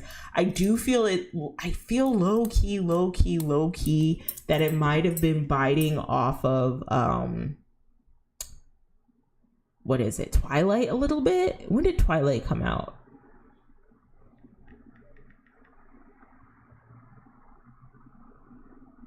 first book. Mind you, the show came out before Twilight, but it just felt like it felt like, no, Twilight came out before Trueblood. Trueblood came out in 2008, and then Twilight, the book, came out in 2005. And I don't know if there was like overlapping of similarities, but even like some of the powers the vampires have, like how they can move super fast and they're all hot and attractive and shit. Like, I don't know. It just felt, I don't know. I felt like it was definitely biting off of Twilight. We did have that era where like we were really into vampires and werewolves. And they were not as scary as they were just like sexy and hot. And I couldn't see the hype about it, you know? But, you know, kids my age did, like, at the time, you know? Like, they thought Edward Cullen was the hottest thing ever. Personally, I thought Kristen Stewart's acting was horrible, and I thought they did not use Robert Pattinson to his, like, acting range or the extent of his acting range. And then, I don't know, I found Kristen Stewart way more attractive in, like, Love Lies Bleeding. And in like that G.I. Jane show, that movie that she did, I don't know. I didn't find her attractive in Twilight. I just found her like super emotionless. Kristen Stewart's hot, by the way. I want the record to hear that. Okay. So anyway, but it does feel like Trueblood was biting off of that a little bit. And then even when you look at like like stuff like this is like taken from Twilight, bro. Like, hold on.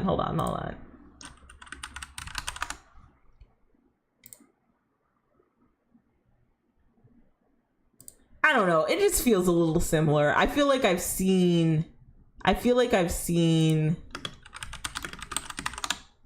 Twilight do something similar to this, but I do think it's much better than Twilight. I do.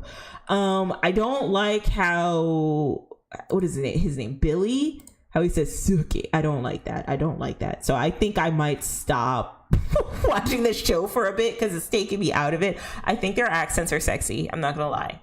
And I've been living in Georgia for about like 15 years now. So every time I hear a twain, I'm like, ooh, you know? So I think that's cool. And I think the storytelling around the show and the world building is pretty genius. But yeah, I don't really, I'm gonna have to keep watching to see what my opinions are. I just really can't stand the way he says Sookie. Like, I just can't stand it. And the name Sookie just makes me feel so uncomfortable, like moist. Like, she's so moist. Like, I don't know. I just don't like it. I don't like it. Another show I also started watching is The L Word.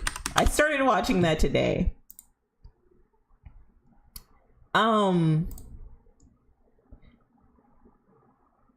This show is really white. I'm not gonna like, this show is too white. Like, I can't really get into it, but I think I can get, is this the girl? I can get into her. I can get into her, or she can get into me. However way she want to do it. Catherine Mowing, yeah, she's cute, but like, is she like biracial? She's got the Kamala Harris swagger about her. I don't know. But yeah. I'm not really feeling the L Word. I'm not really feeling it. So, I don't know. We'll have to see. I don't know. It just feels very like Caucasian. But didn't they do like a new version of it too? Like new L Word? I don't know. Well, I'll have to keep watching, but like so far, she's a baddie. Okay, she can get it. She looks like Kamala Harris a little bit. Like, this is how I imagine Kamala looking like in the early 2000s. And then the other two, I don't really know too much about them. They're okay, I guess. So yeah, but I don't know. I wish I could get into the show. I think I need to start watching like some black queer shows, like some black queer Woola shows. Yeah. Oh, come on, bro. Come on. Hold on. Look me in the eyes and tell me that doesn't look like Kamala Harris. Wait, is this the same? She looks like Kamala Harris. Oh my god. Okay. All right, I'm done. So yeah, I started watching that. That was pretty fun. Okay, so finally it's time to play some games. I'm gonna play some Infinity Nikki because that's all I got for pop culture today. So let's get started with the game.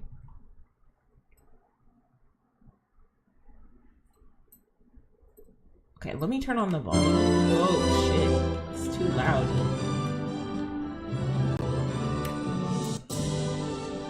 Okay.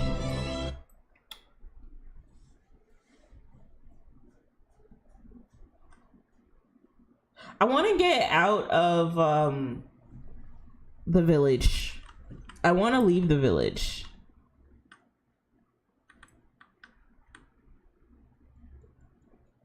Can I like run away to this castle over here? Do I have the ability to do that?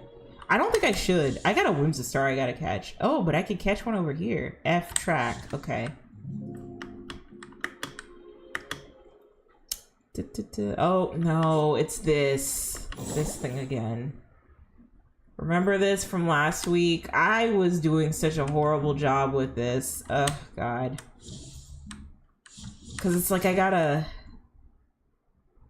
do this like weird puzzle that I don't want to do. I don't want to do this. Like I have to jump and do platforming, and it's just not.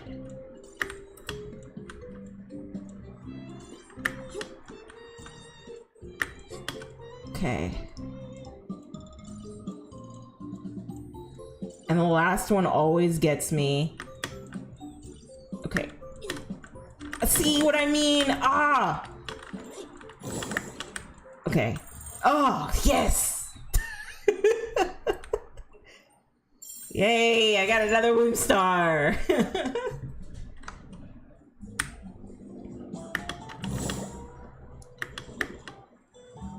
Okay, okay. What? Okay, I gotta do stuff. Unexplained incident coma. So I gotta go to the Daisy Inn and find Timus. Yeah, Heaven, we're playing Infinity Nikki. I had to get all my pop culture stuff out of the way first.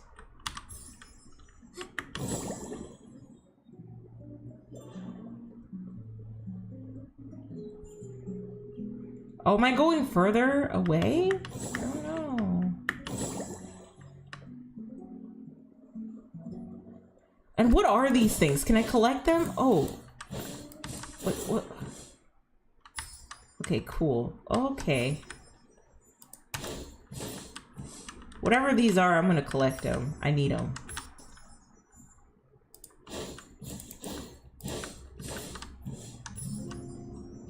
I think I need to go on an anti-inflammatory diet. So I have been trying so hard to work out consistently for the past year or so. And I think combined with the work from the stress from my job mixed with like the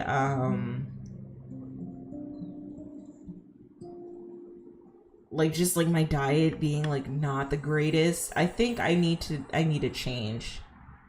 You gotta follow the orange diamond on the screen.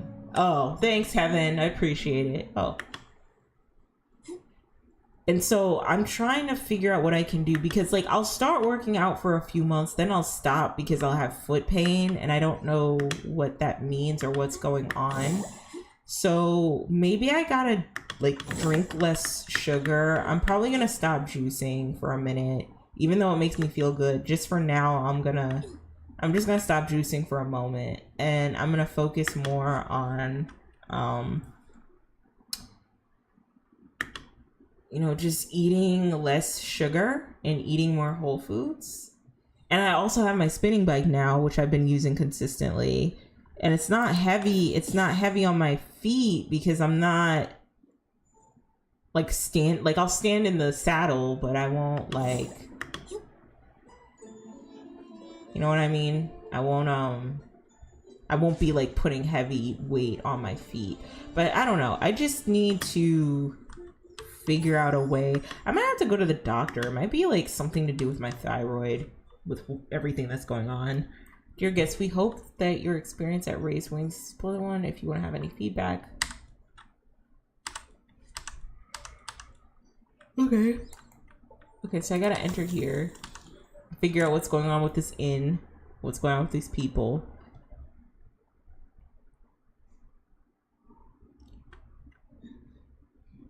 Okay, talk. Do you need anything else? About Ray and Wings.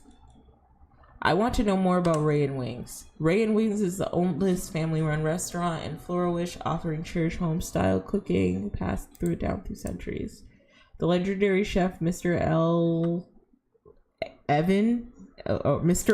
even found long-lost recipes from the age of the Wishing One, turning into the various flavors of wishes and delightful. Okay. Is there anything else I can help you with? Yeah, I gotta figure out what's going on with these comas. I want to know more about Chef Foreigner. Although some say Chef Foreigner is stubborn as the hard shell of a starlight scallop, did you know that the inside of the starlight scallop is actually quite tender? No, and I don't think I care. Chef Foreigner is dedicated to selecting the finest ingredients to preserve century-old flavors while innovating to keep the experience fresh for everyone. He cares deeply about Ray, Wings, and his guests. Is there anything else I can help you with? Okay, so I'm gonna say goodbye. I don't need anything right now. See you later. All right, bye. Okay. So I gotta go to the Daisy Inn and find Timus.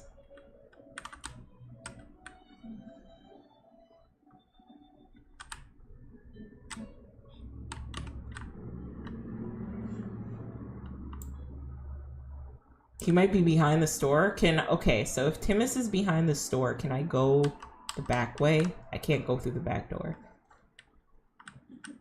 Is this lady looking at me? Can I be nosy? Can I sit and eat with y'all? Let me sit and eat with y'all. Okay, well I can't sit and eat if I'm like running.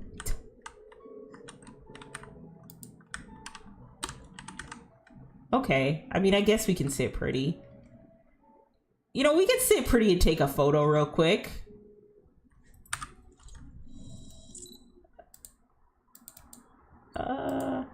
There we go. Diva. Yes. Queen. Slay. Okay. Okay. Get up. All right, let's move.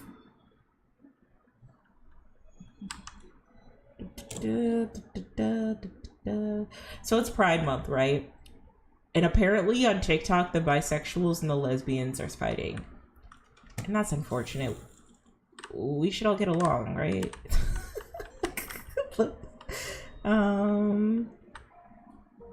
And some people have been saying we have bigger fish to fry. Like, trans people have no rights.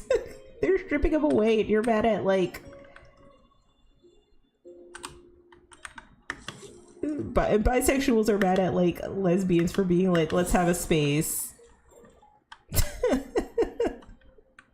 I never really understood that. I feel like being bisexual, you probably have the most privilege out of all the orientations, because you can still be in, like, a heteronormative relationship and it'll be celebrated. But, like, if you are... like lesbian, like there's nothing heteronormative about that, and you will probably be more marginalized than a bisexual person. So I never understood the reason why bisexuals are fighting so hard to be seen. Like, you already are seen and you already have privilege. It's like, I don't know, I find it weird when people don't understand how privilege works. Who is this diva though? Who is this diva? She's so cute. And she's so small. Look at her hopping around. Oh, she got a little curling iron. Like a little curling? Is that like a legitimate fashion accessory? I should start right now. Sounds spicy. Without really look and there's no material in the whole. Oh, this is Timus? So I really thought Timus was gonna be a boy.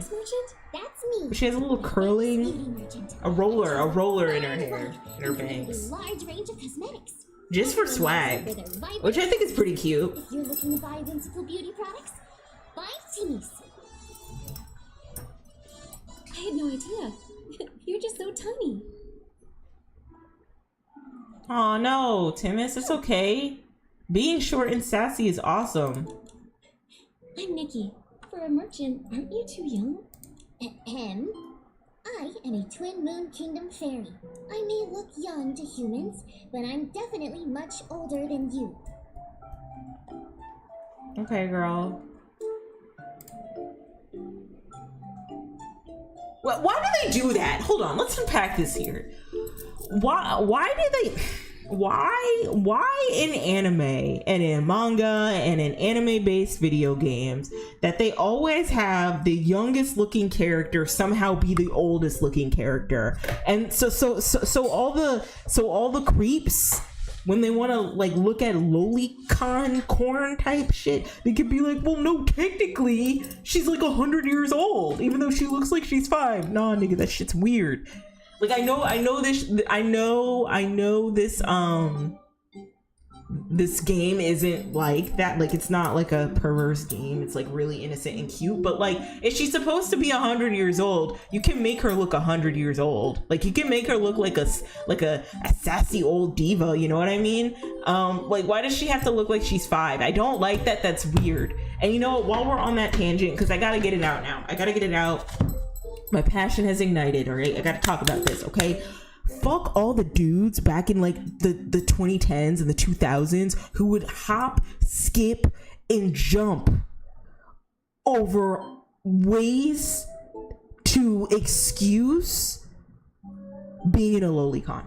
Like, fuck y'all. Like, genuinely. Like, oh, well, she's like technically 100. She's not really 5. She just looks that way. Nah, nigga, you weird. You weird. You weird. And like, we used to be called the weirdos for calling that shit out. We used to be called the weirdos for being like, even though the age of consent in Japan is like 16, don't you think it's a little weird that like 40-year-old dudes are like fapping to 16-year-olds in anime? Like, don't you think that's weird? Well, it's the culture. The age of consent is 16. Nah, nigga, it's weird. It's weird. It's weird. Okay, like it's weird. Anyway, Timus, well, what you got to say? Since you're actually 100. I'm so sorry. Please don't be upset. Okay, whatever. So, you gonna buy some cosmetics or what? Sure, Timus. Normally, I'd love to, but we're here for something more urgent. The fact that yeah, Heaven, it is very crazy. It's just like, why can't you just make them like if they are hundreds of years old, why can't you just make them look older? Like, it's okay. Or make them like Nikki's age. It will be okay. Like, they don't have to look like 5-year-olds. Or even in like My Hero Academia, right? Why is Momo Aizawa's tits out? She's like 16. Why? And then when people draw art of Momo Aizawa, not that they really shouldn't draw art of Momo, but like if they inappropriately, but if they do, like they get villainized. But the creator of My Hero Academia doesn't. Like, she's 16, my guy. Why does she have her tits out? Anyway, we're mixing fandoms. It's Affinity Nikki time. Salai and Farini, I know them. They're total sweethearts. A little chatty. My beauty products. Creating unique color combinations. They come in often to exchange ideas. They said, that they're preparing for an important stylist contest. What I heard is their opponents are part of a notorious stylist group in Florawish. They're great with cool styling elements, but the way they act is far from charming. I heard they steal sketches from other stylists. Uh-oh. Why are they What? I can't believe you got a copyright and LLC her designs. I have a bad feeling about this. Do you know where to find them? I do. Something happened there. I will say that Timus's drip is pretty cute. I like the dress and the bloomer situation and the off the shoulder jacket. I think that's pretty cute. And the curling, the roller set adds a nice little touch. Sure, if they need it. Okay then. I have something for you. Huh? What is it? A hairstyle. Besides makeup, I'm really good at styling hair. Are you sure, girl? Because you just kept that roller set up in your head. I can tell by your own hair. Can you, Nikki? No, you can't. Like, she hasn't even finished her hairdo. Lots of inspiration. Unless that's a I've trend. always wanted to return the favor. Is having the roller set in your hair, is that like a trend? Do you think maybe it'll come in handy? Unfortunately, I've been so busy with cosmetics orders, and the hairstyle is still missing a specific material. What is it? We can get it. Yeah, let's get it. I just need one brushie. With that, I can finish this cool hairstyle. And maybe you can finish your hair too. A brushie? Where am I gonna got it. find it? I really need a fishing outfit. Then I can fish all I want. Acquire the rippling serenity sketch in the heart of affinity. Okay.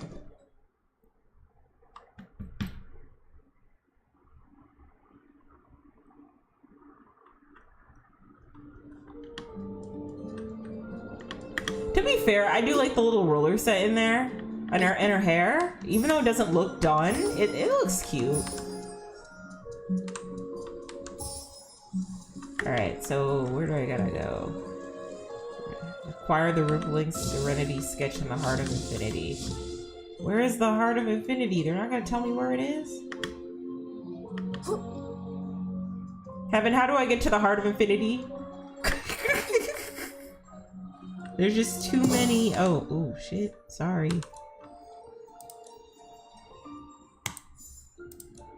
I'm Monaco, the street cleaner from Florawish. I swear I'll clear these leaves from the road real soon. Please wait.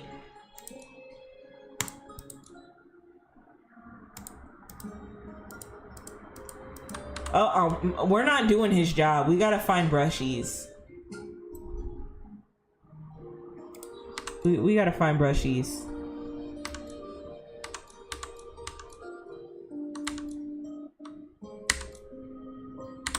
Well, what are we doing? Nikki is an amazing stylist. 3 piles. Could you clear those 3 piles? How do I do that? Oh, okay. There you go. You're welcome. Ooh!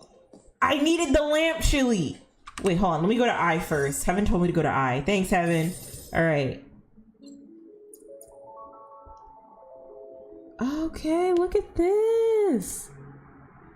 Okay, this is a moment. Okay, I see it. Okay, let me acquire it so that I can work on making. Okay, so what am I gonna need? Okay, so I need boots, puffy sleeves, fishing bliss. Okay, so let me craft this outfit. What can I craft? Let me quick craft some things that I can do. Oh, I got a bob. Bobbiana. Got a bob.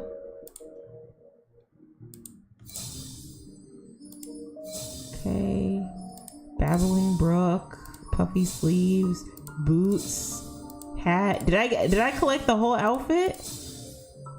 Splashy gloves and the backpack. Oh shit, I got the whole outfit.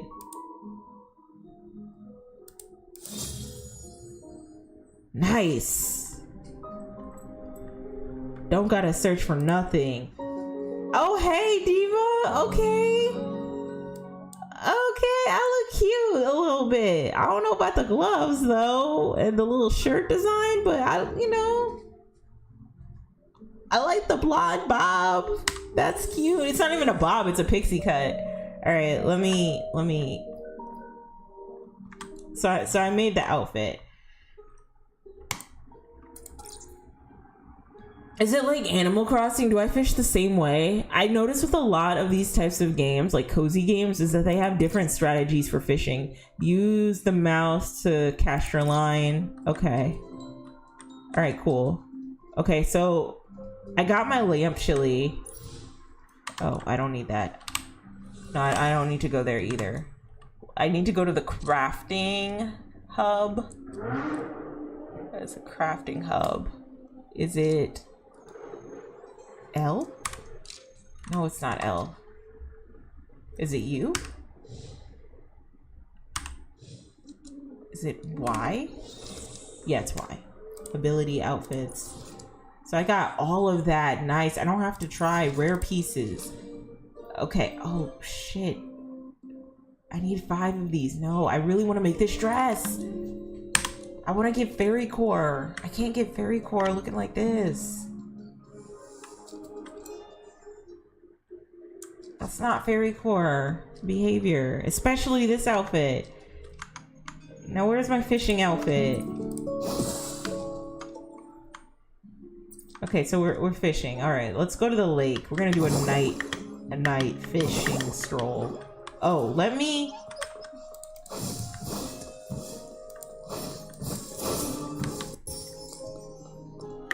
clear off the leaves. Maybe I can get a lamp chili that way. I need 5 of those bad boys.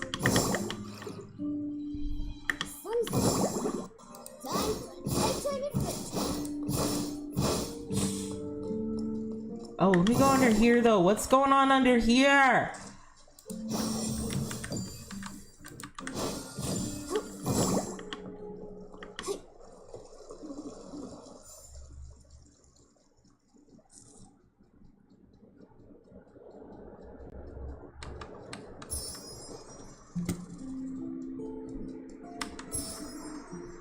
Okay, I'm in my fishing outfit.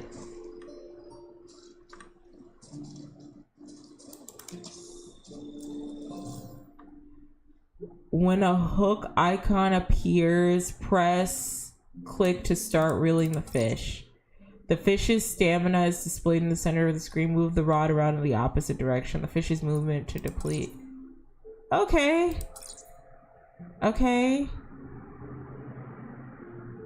You will successfully catch the fish when the marker or progress bar reaches the far left. Okay, let's try a new fishing spot. Can I like... Nikki, if you go any further, you'll Okay, Momo, relax. Let's just...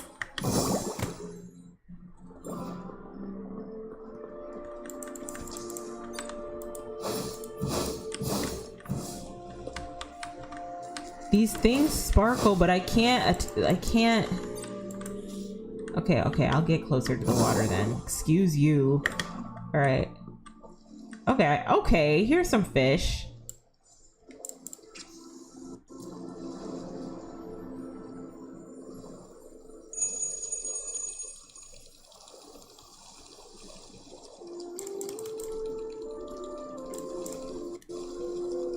Okay, so now what do I do? Oh no, the fish escaped. We'll stay all night until you come. So, do I keep clicking?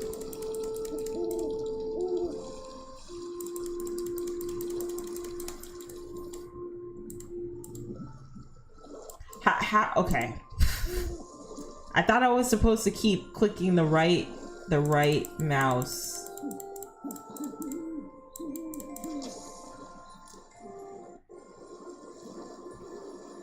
Okay.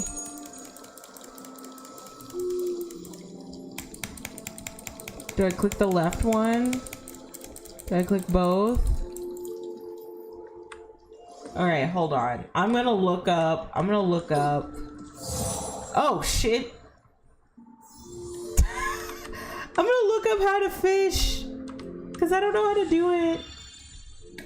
And while we're at it, I got a new pixie cut. So I might be rocking a pixie cut for a minute. Does it come with colors? No. Let me X out. Confirm. I want to keep my old style. Yeah, haven't I tried to hold it, but the fish wouldn't.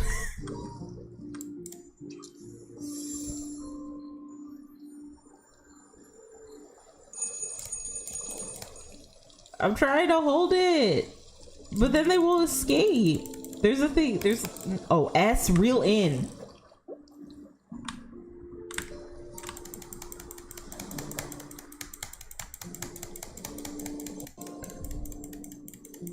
Oh, AD pull.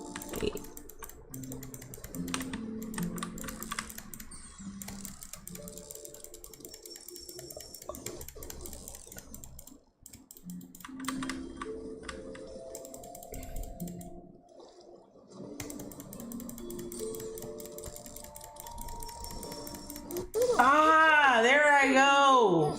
Ooh. That was a lot. Ooh. All right. Let me try again.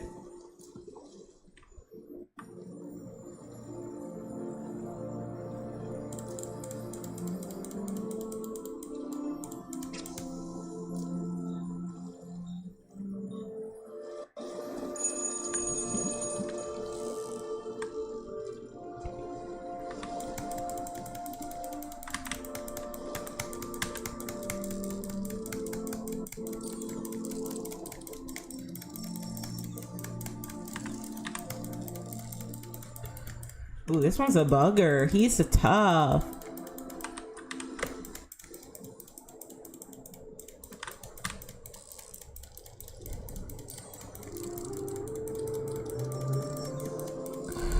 Ah, this is a workout.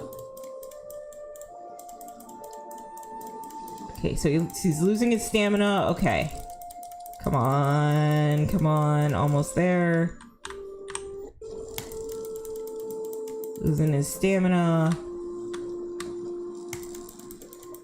Come on. Okay. Okay, D.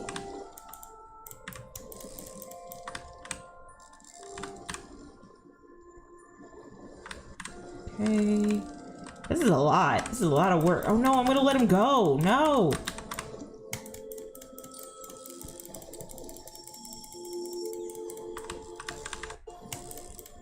Shit, we've been fishing till the morning. This is a workout.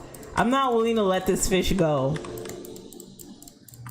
I will spend all morning into the early wee hours getting this damn fish.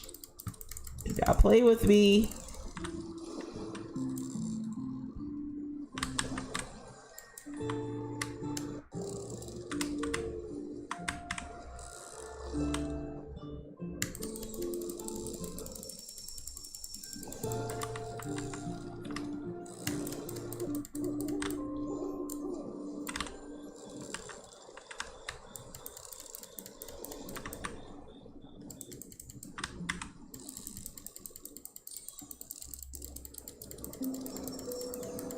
Okay.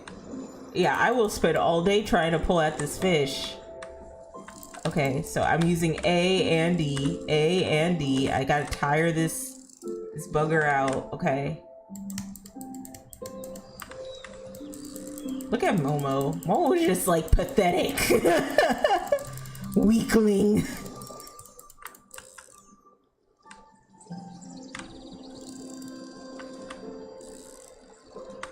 I don't know what the D does. No, he's gonna leave. You gotta use A when it's going right and use D when, okay, A when it's going right, D when it's going left. A when it's going right, D when it's going left, A when it's going right. Okay, thanks, Heaven. Okay, D, D, A, D, A. Okay. D, D, D, D, A, D, D. Okay, this is a very intricate fishing mini game. This is not like Animal Crossing. A, D, D, A, D, D, A, T. Whew.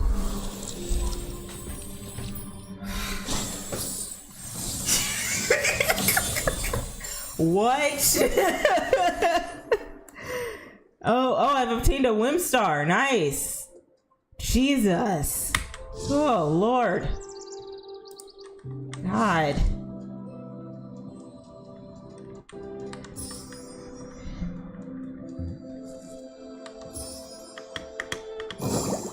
That was intense.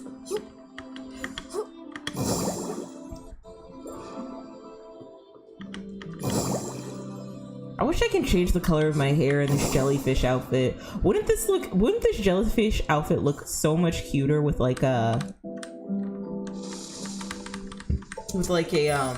dark blue or like a pastel blue color?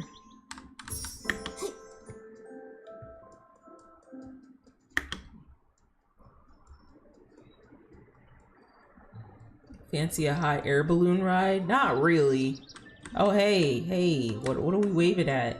A clingy bib-coon is so cute. Bib-coon. That sounds bigoted. Come stick with me. Ah, you really are coming. Ooh, can I pet it? Ah. Okay, the noises that it's making is kind of cute, though. Let me pet it.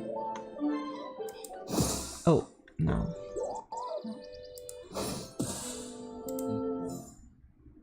Aww. Oh, he's so cute.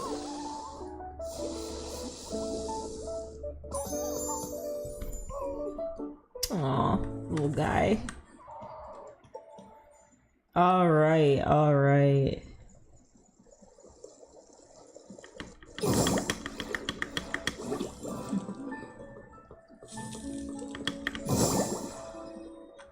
Okay, so let me go.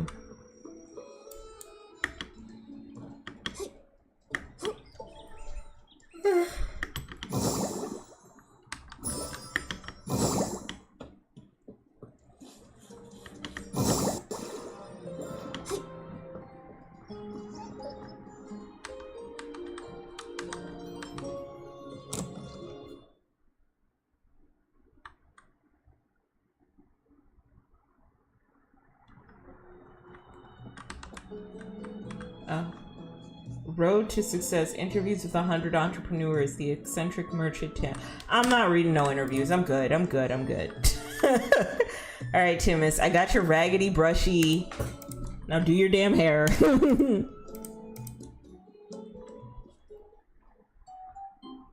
All done. Here you go. Thank you. As for finding Salai and Farini, check the Wolfroot Grove nearby. That's where they'll be battling their opponents. You should find them there. Perfect. Thank you so much, Timmy's. You're the best cosmetics merchant in Mirrorland. I'll remember you said that. You really made my day. Next time we meet, I'll show you all my best products. Oh no, I forgot to pick up the aroma lilies I ordered. Oh no. I gotta go. Good luck over at Wolfroot Grove. Hope you find Salai and Farini. Mini fish ball. In the corner of the sketch, a small line of text reads, I learned the true essence of combing hair from bubbles blown by small fish. Just be casual. Ooh, this is a...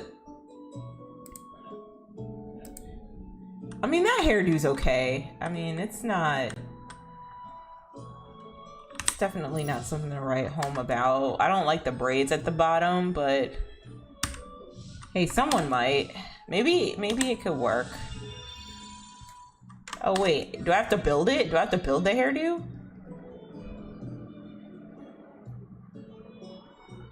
Hold on.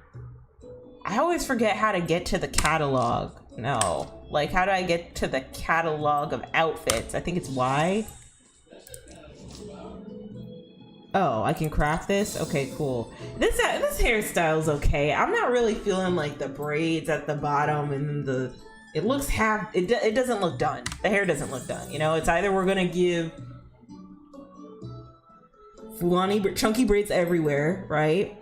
Or we're gonna have it like in two pigtails, you know what I mean? Like, or little buns.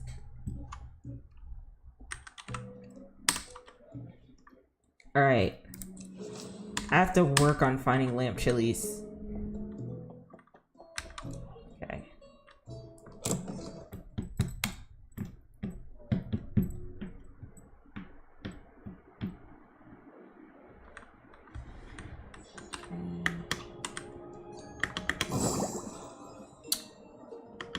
Let me see if I can find a wind star. Oh, I can't find the wind star. Oh no. Oh hey, little guy. Yeah, I will pet you. Aw. Such a cutie. Aw, such a good boy. Alright, there we go. Okay.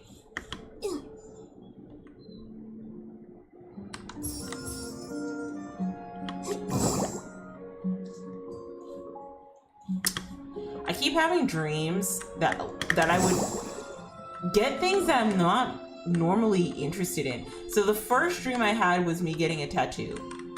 And I don't know if I want a tattoo or not. If I don't know it, then I probably shouldn't get it. But I think I would look really cute with one. It's just like, it's really hard to find people who can... Uh-oh, plot. You're the one who stole it. It belongs to us. Uh-oh, she's mad. Look at those eyebrows. She means business. Him too. Oh yeah? Where's your proof? And let... Oh, oops. What are these, the clothing gangsters? Your stylist group is so weak. The only reason we compete I'm not gonna lie. They don't look as swagged out as everybody else in Mirrorland. Your styling is a joke. Think you can win back the sketch in your dreams? If you lose, you need to admit you slandered us. In the name of the Ebony Scissors. You scoundrel! Scum like you don't deserve to be stylists. No. They got some nerve. 3's not enough. We should get 5. Hey, good idea. 5 it is. You... Just because you got Adarina's support. You call yourself stylists? I bet you can't even draw. That's why you steal sketches. Shut your mouth. Is he squaring up right now?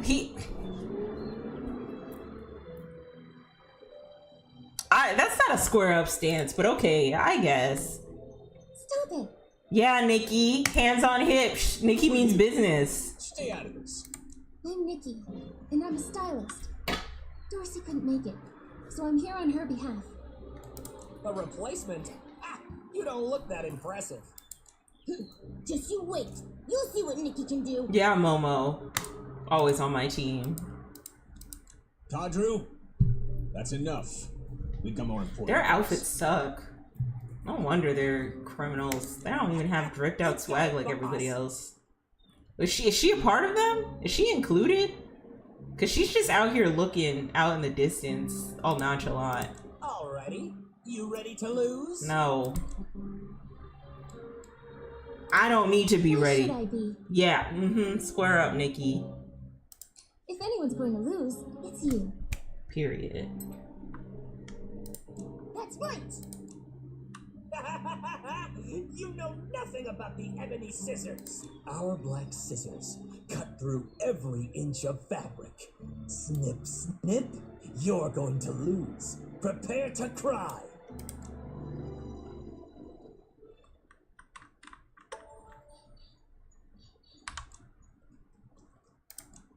Scared. It's not like to a defeat. No one could surpass Ebony and the scissors. We're gonna be the coolest. Okay, I guess. Not until I get there. Okay. Here, you can see the specified theme for the challenge, which will help. Oh, so we're doing a clothes battle? Recommended. Cool.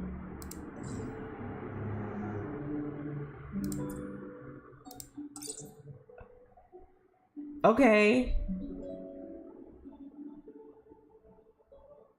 Really? Can I change the, okay.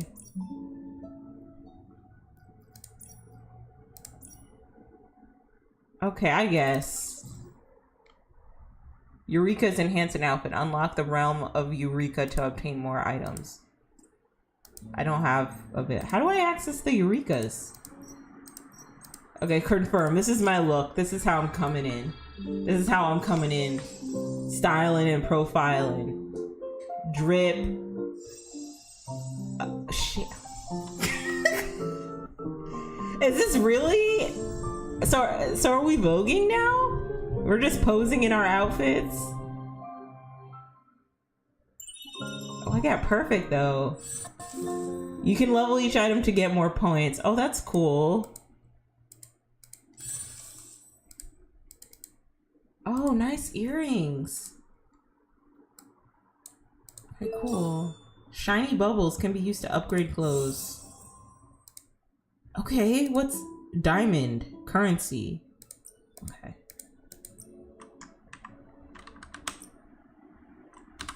Okay.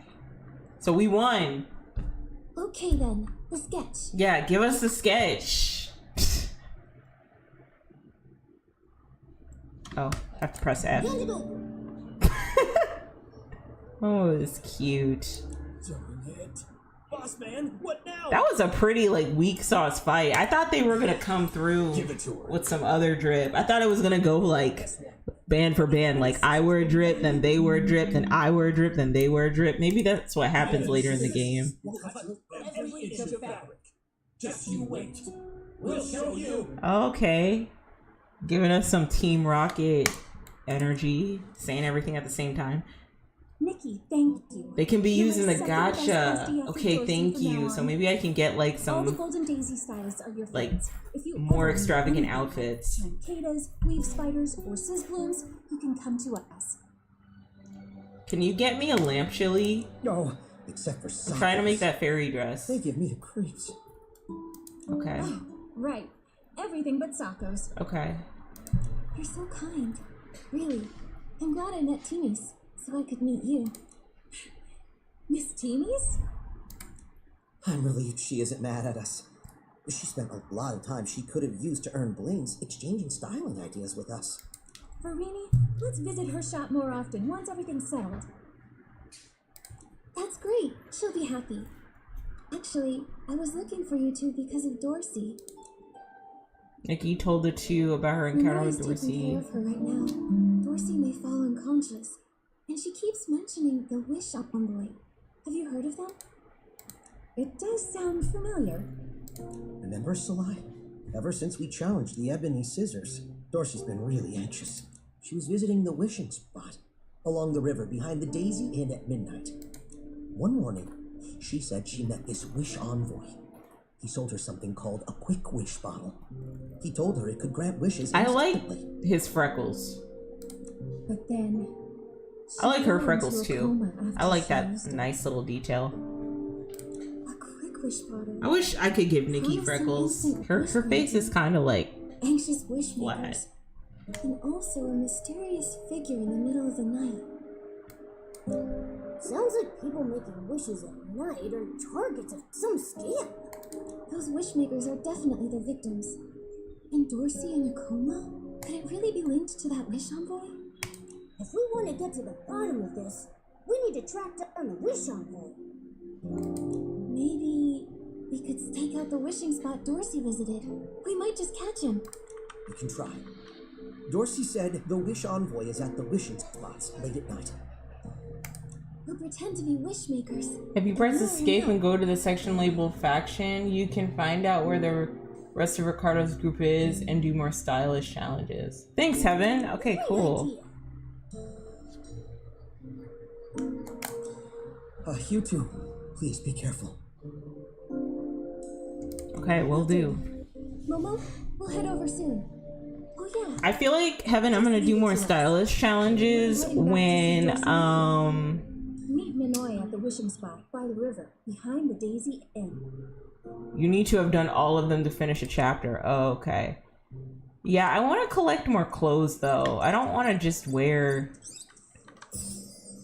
I don't know, like a fishing outfit. Like I want to put like the drip together. A later chapter. Okay.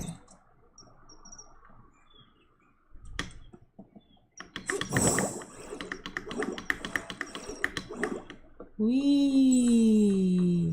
Wee.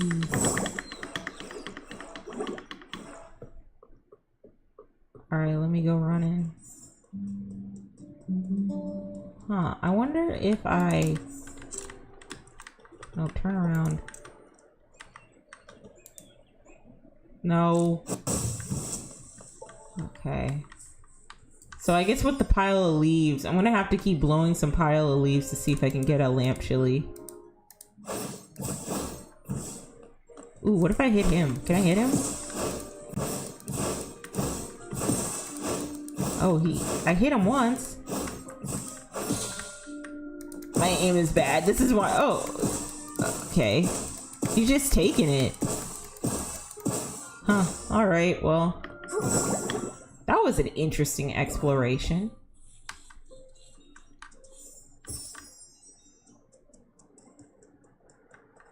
Constantly pressing spacebar is not helping you glide better.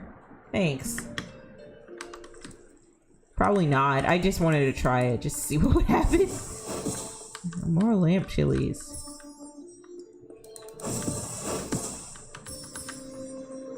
Okay.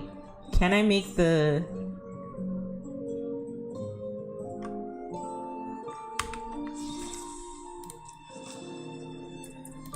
Okay. Yes! I can make the dress! Yes, yes!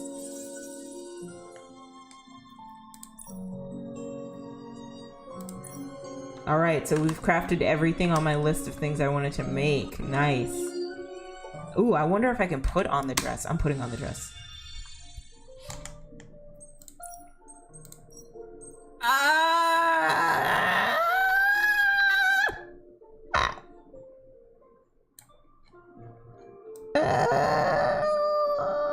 I have a lot of white in my wardrobe. I kind of don't like it. But it's okay. It's okay. It's okay. Oh, wait.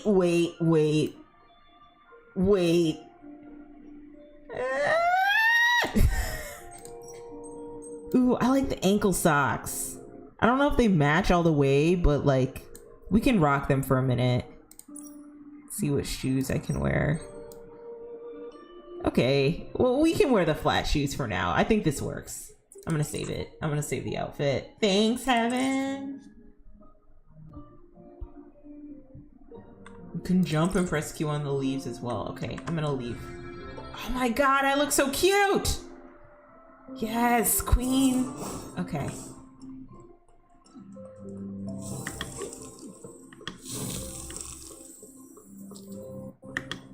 Okay, let me find... Where do I gotta go? Unexplained coma incidents, adventure stylist ranked to junior stylist. So I do have to go against everybody. Okay, let me get a couple of wound stars first. Ooh, let me pet this little fella though. He's begging. I hate it when animals beg because you have to pet them. You know what I also hate? You know what I also hate? And by hate I mean absolutely love. But like, ice. Can I pet it? Why won't they let me pet the Bibcoon?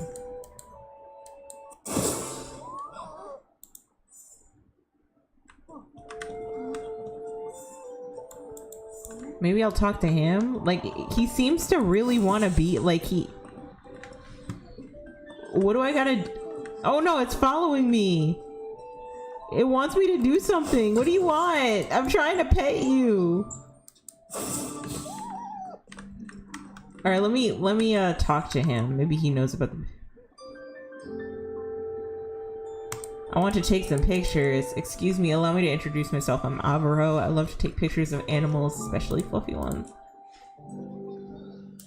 Oh, I can't pet it again because I've already pet it? No! I found a Bibcoon. It's really cute.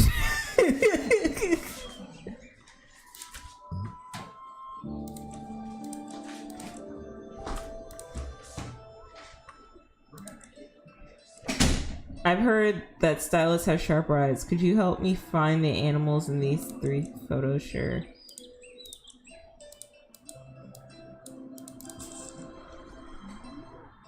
Please find all the shirt cats and ambirds. Oh.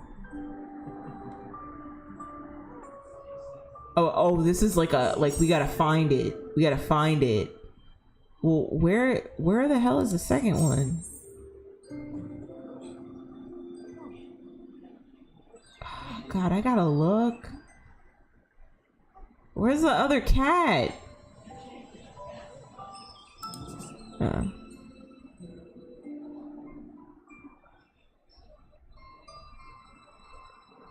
I don't know where the other cat is. Okay, they're having me think way too much. Oh, there it is. There it is. Okay. Yeah, we found them all. Oh, this is continuing? Okay, so we got 2 cats, and then we got the bird. Oh, there's 3 of them. 3 of them. Okay.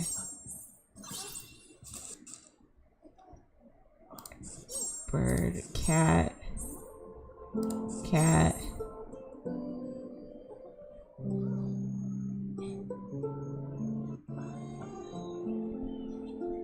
Cat. Cat. Okay, so where's the other bird? Oh, there it is. Okay. Yay. Oh, you're truly... Okay. What are you gonna give me? Clothes? Give me clothes. Oh, I got more diamonds for the gotchas. Okay, cool. How do I play the gotchas? I guess I can go to...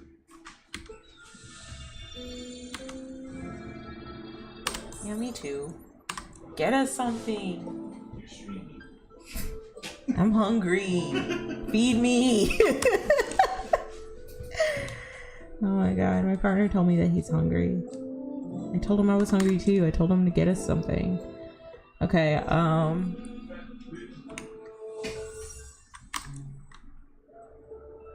do I get to the gotcha? Okay, I think this is the gotcha part. Resonate. Sure.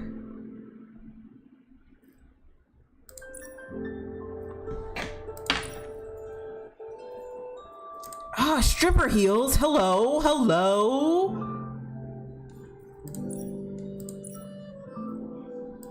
I want this princess dress. I want all of it. Select. Yes, I want the princess dress now. Give it to me.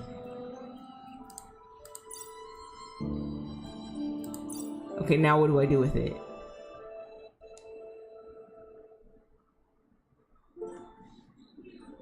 Press O. Oh, well, I'm here, so. Now what do I do with it? What do I do with the princess dress?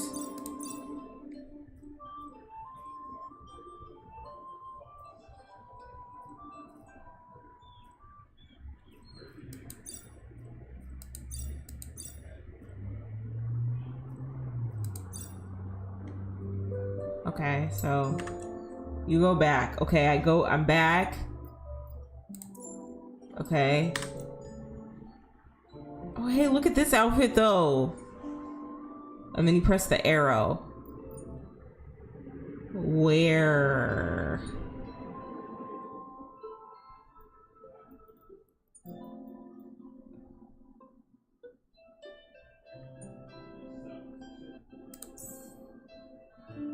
Sure. Oh, no, I'm not gonna pay money.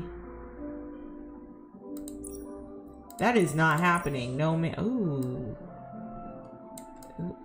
I don't like this, actually.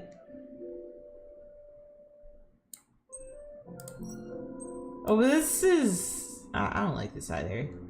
Sky Supplier? I feel like this will be useful in the future when I'm flying planes. Okay, that was for a different screen. Okay. So then how do I get this dress?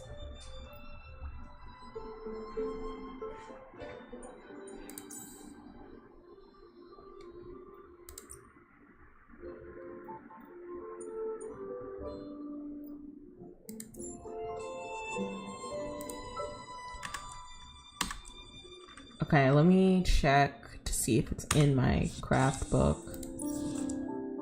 Oh, refined grace. Okay. Cool, nice.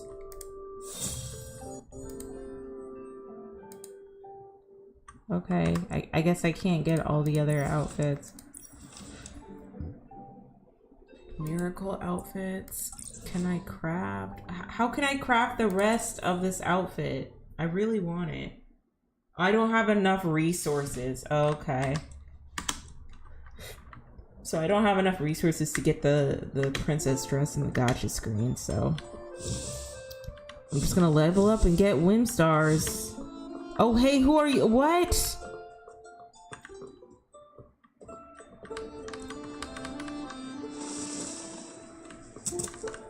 You saw that ladybug or that caterpillar? The caterpillar looked awesome.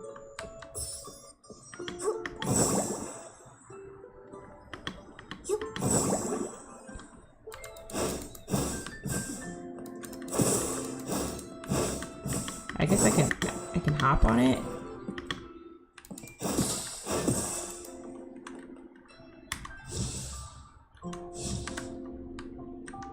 So how do I...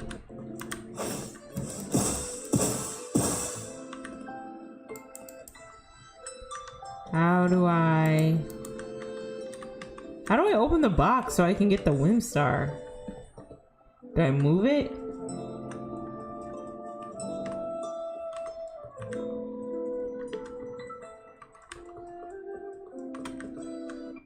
Oh, you jump and press Q. Oh. Whoa. What the fuck?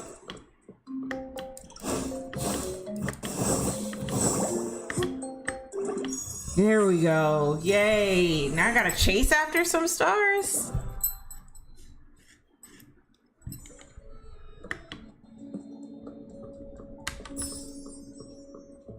Okay. Let's go get some more Whim Stars, and then I guess I have to go against all the stylists. Oh, hey, what are you doing? You drawing? Painting? Alright, well, I don't have time. I got Whim Stars to get. Okay, Oh,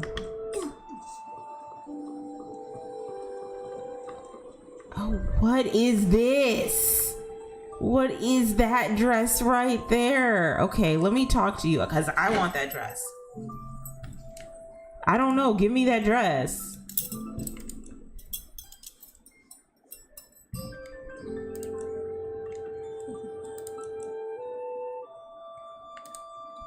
You know what it reminds me of? Cinderella's first dress when she was trying to go to the ball, and then her stepsisters and stepmother fucked up her drip so she couldn't go to the ball anymore. That's what this dress reminds me of.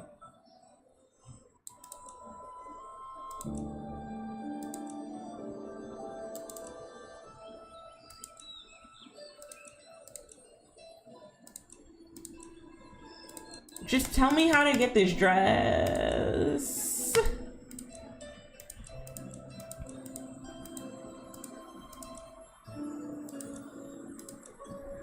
I know, Heaven, it is giving Cinderella. It's so cute.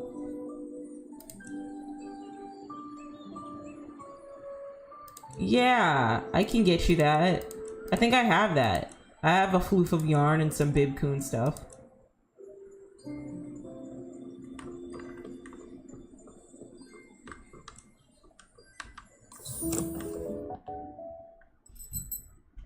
Oh, it's a display dress? No, I want it. Why can't I buy these dresses?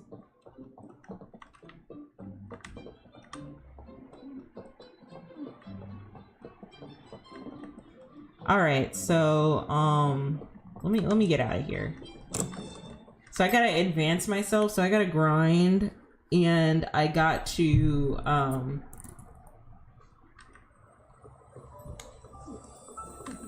get some more Whim Stars. Okay, so I can't find the Whim Star, so I'm gonna have to start battling these people. Wee!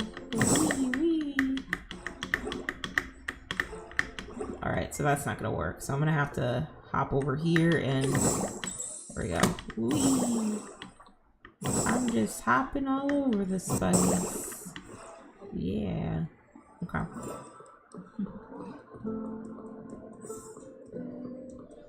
Where else do I want to go? Trying to figure out where to go. Oh, let me pet the dog again. Trying to figure out where to go to do more stylist battles.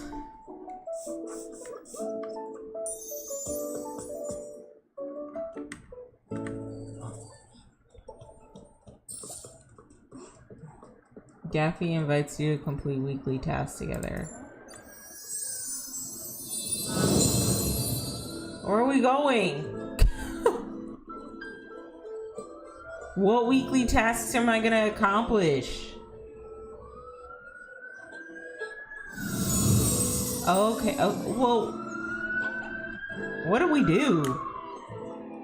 Okay, well, that was a moment. Alright, I gotta find those people and I gotta square up to them.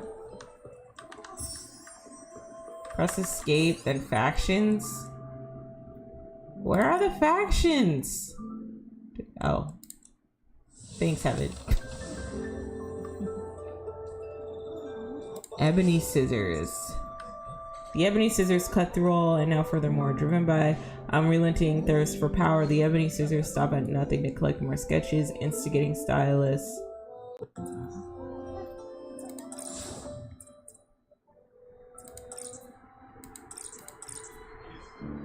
Okay. Oh, I guess this is where they are.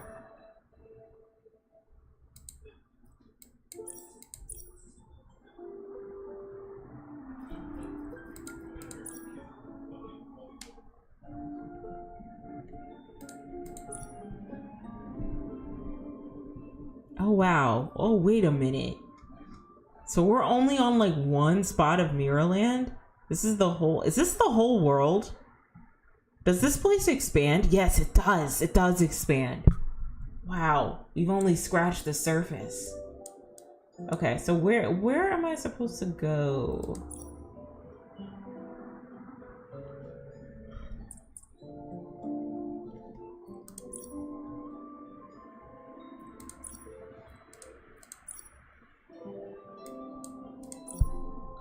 Trying to figure out where I need to go first. So stylists are on the lookout. Keep out. So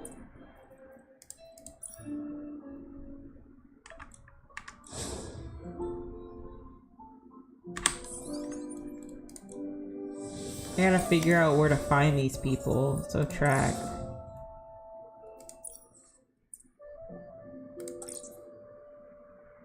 Okay.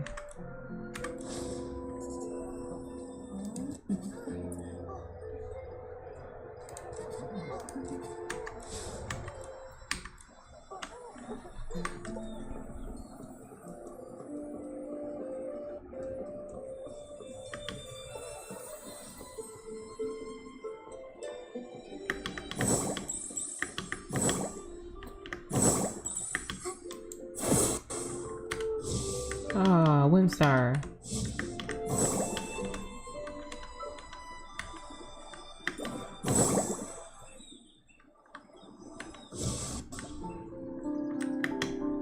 Okay, let me get a Whimstar.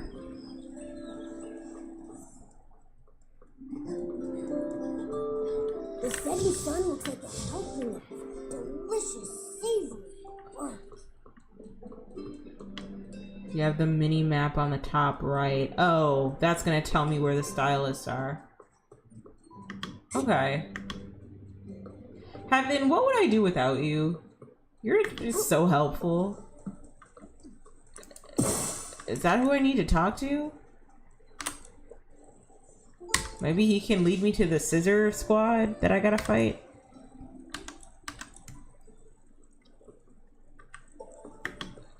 Okay, let me...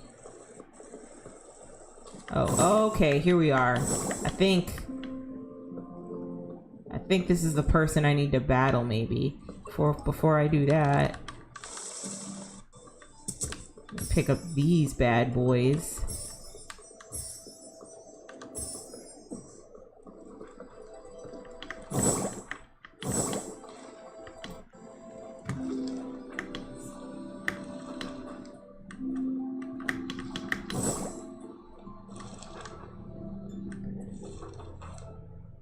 Oh, I think that's him. Is it? Maybe they can tell me?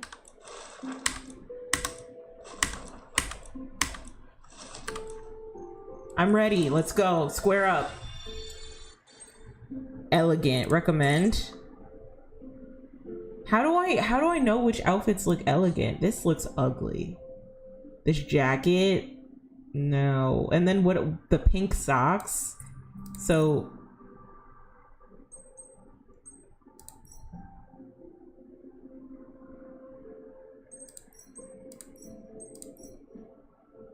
okay.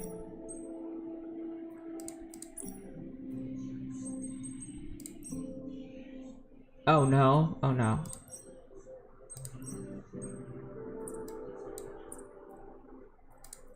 Okay, let's add the jacket.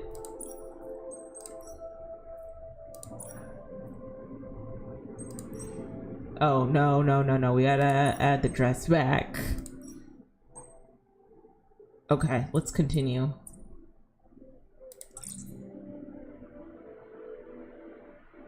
Wait, let's go back.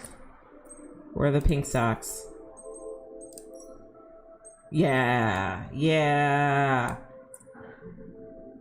Okay, continue, recommend, confirm.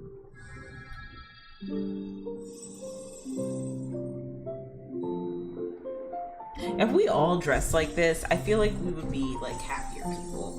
If we all dressed like over the top and extra. And didn't keep following trends. We just rode our own waves.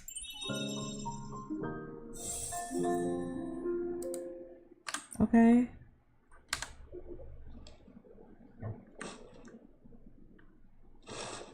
Thanks, Farini.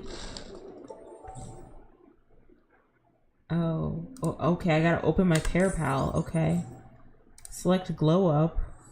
What's happening? Here you'll find all the outfits along with their stats. Okay, cool.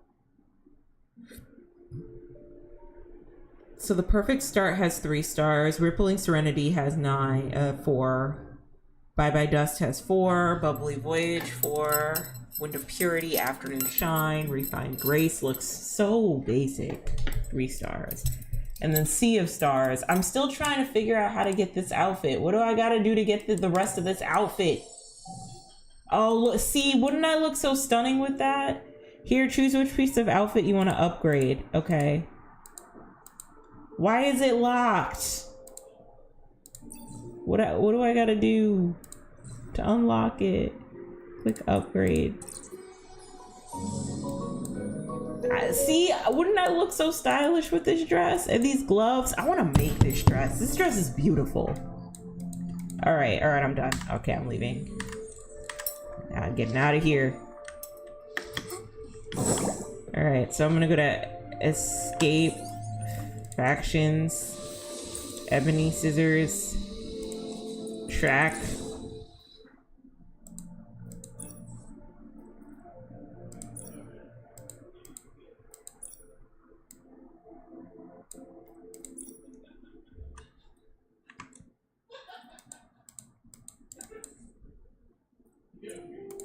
All right, I'll go battle over there.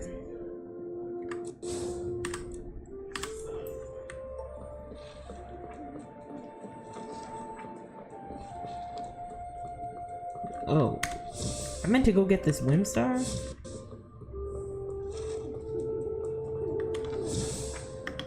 Oh, there it is. It's in here? Can I? Okay, no, but it's in. Okay, so I think I might have to like.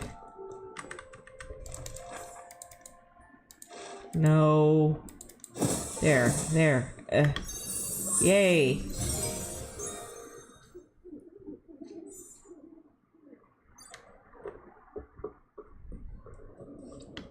Okay, so Heaven says I do need to... You need to do that glow up for some items as the challenges get harder. Okay. Okay.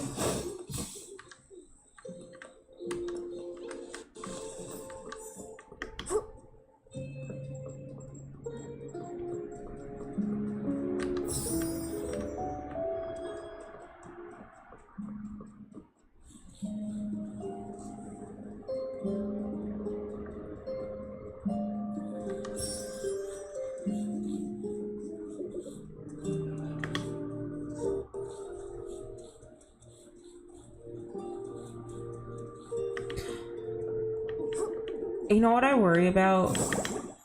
If Diddy is gonna get exonerated from his crimes. I worry about that a lot. If he does, I'm deleting my video I made about him. I can't. I just can't.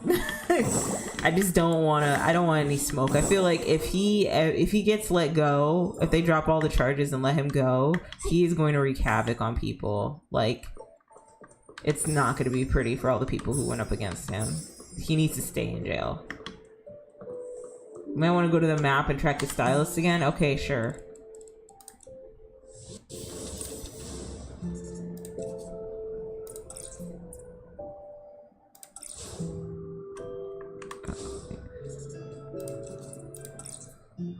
They're currently occupied and unavailable. Head over to Run PairPal to adjust the time and then track. Oh, it's nighttime, so they're unavailable. I don't know. I kind of want to live through the nighttime and then I'll find them again earlier. Though it is Marvel Rivals time. I might play some Marvel Rivals. I don't know. Let's see if I can find another Whimstar. No.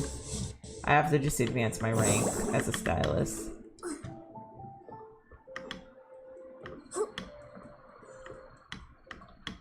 Wee.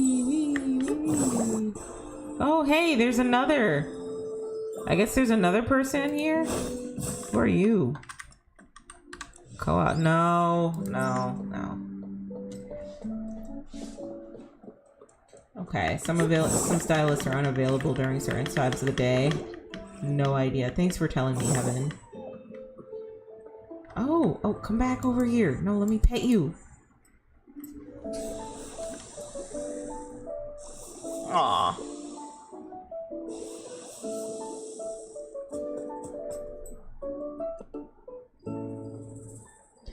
So my birthday's coming up soon. I am a Leo baby. And my boyfriend has been talking about buying me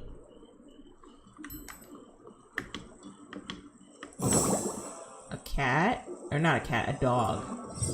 And I keep, like, I want a pet, I want a dog, but I keep remembering how expensive it is to keep up with a dog. So, and like, you have to have, like, take him to the vet, get him his little shots. Okay. What the fuck? How much time do I have?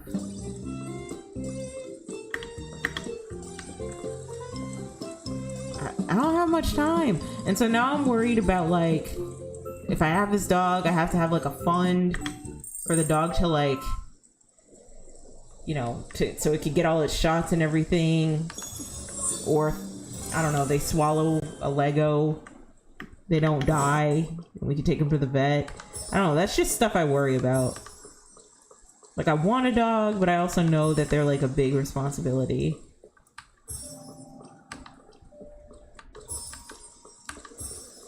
So my boyfriend was like, I can just,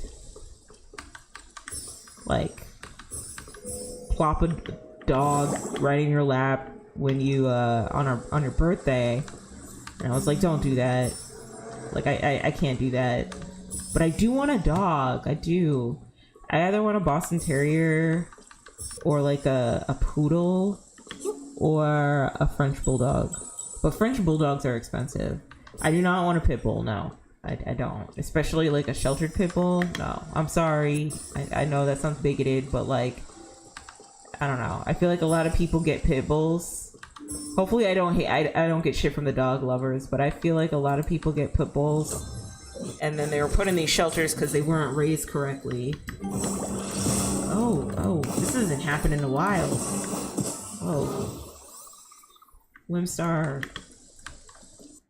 And people try to rehouse these pit bulls, and it's like a whole it's like a whole thing. It's a whole like you actually have to put in the work to train them. And then they get these pit bulls and they live in these like tiny apartments like this one. And I feel like pit bulls need more space to like roam and exist. There was a dude a couple months back who had his cane corso. His cane corso wasn't even on a leash, my guy. It was on like a rope. And he was dragging the cane corso. No, the cane corso was dragging him. By the... Oh, is it daytime? It's raining? Why is it raining? I don't like that. The cane corso was dragging him, and I guess he lived in this tiny ass apartment. And I'm thinking, why do you have this big, huge dog in this tiny apartment that needs a place to like roam?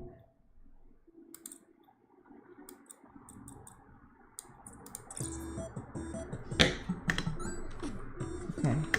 Okay.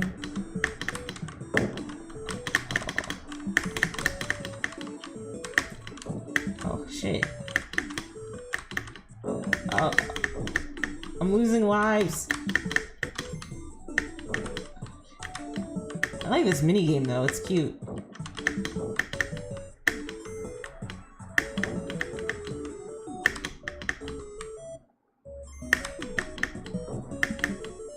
Okay. It's daytime. Track.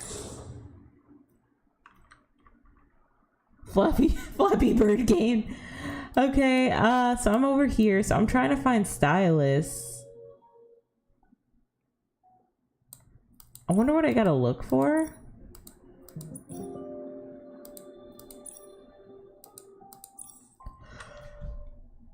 I don't see a stylist.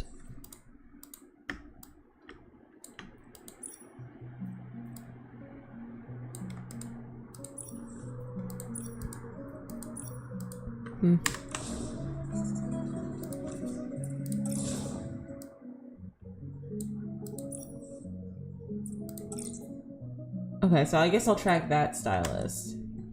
Wait, hold on. Yeah. No, I'll track the stylist. Okay. Okay. Right click mark. Confirm. Okay. Alright. I'm glad it's daytime because I was not about to play this game in the rain. Whee. Oh wait, no, we're not. No, I got style battles to do. I don't have time. Ooh, that's a pretty butterfly though. Let me hit tab. Bug catcher. Let me see if I can get it. Oh wow, a Wimstar. I didn't even know. Nice.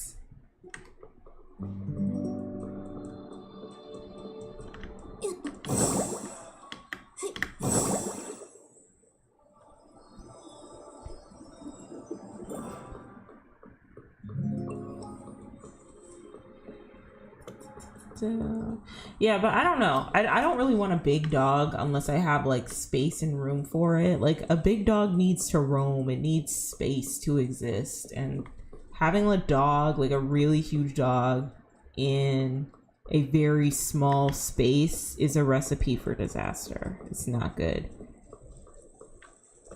And I wish people wouldn't do that to their dogs and then they wonder why they crash out.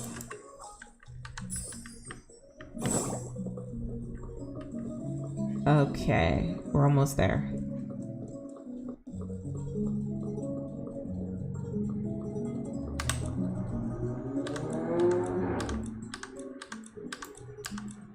Oh, Jane, your outfit looks horrible. No tea, no shade.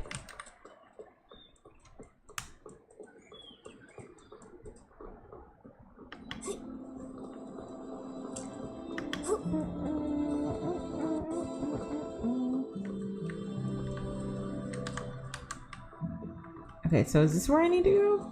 Oh, okay. I always know that when I'm close. Is there a way that I can... Ah, yes. That's how I can get that stuff. Nice. Nikki, let's stay in the shallow water. Okay, Momo. Because you don't want to be great and explore. Let's just stay in the shallow water. I got us some Chinese food, just one, so we're gonna share. But it's late. Don't look at me like that. What did you get? It's fried rice and 10 wings. That's not enough. It is enough. You know it's not It's enough. enough.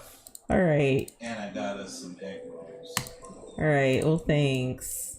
It is enough. You couldn't get the beef with the vegetable without the Actually, veggies? no, I'm tripping. I didn't know egg rolls. I got beef sticks. Oh, beef sticks are good. Be grateful. Looking all crazy. I don't look crazy. You look crazy. You came out here with the audacity to be like, I got you some wings and 2 little egg rolls. And talking about some, that's enough. We gotta share. Yeah, we gotta share. Like regular couples. Alright. I appreciate it. Keep it up or you get no Korean hot dogs tomorrow. I didn't even know I was getting Korean hot dogs. You don't want to play with puppies? I do want to play with puppies, but I thought we were just going to play with puppies. Sans Korean hot dogs. Yeah, you're gonna play with puppies and you're gonna look at me dead in my face and be like, yeah, let's go at home and eat. Sure.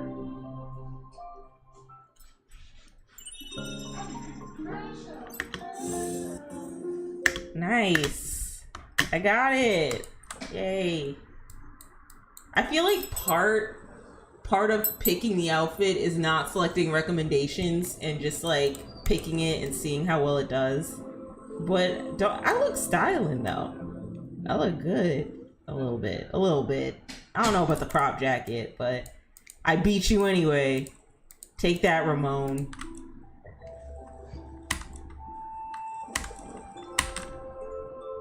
Okay, bye. Alright. Any whim stars? No, so let me go to escape, let me go to factions, let me go to ebony scissors, let me go to Legrand. And so where is the last one?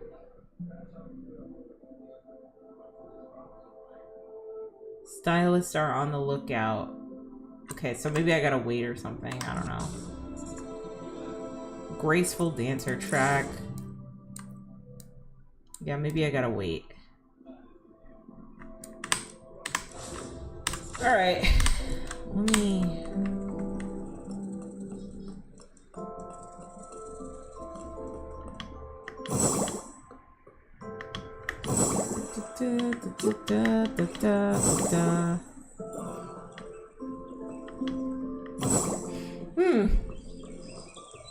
I think I've played all the Infinity Nikki that I want to today.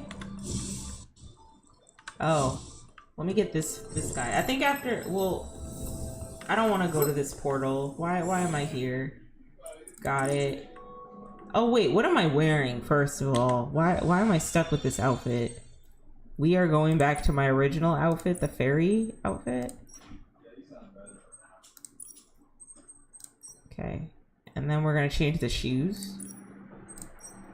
Okay, save. Oh wait, I didn't want my hair to look like this.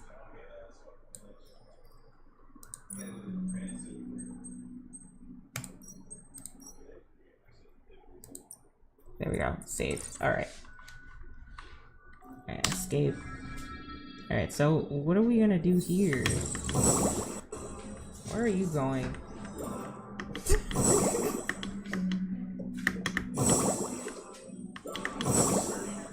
Yes.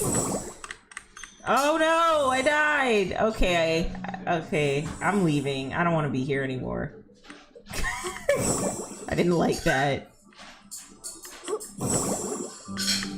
I don't know why I'm always brought here. I don't know what I gotta do here, but I'm just going back to my spot. Okay.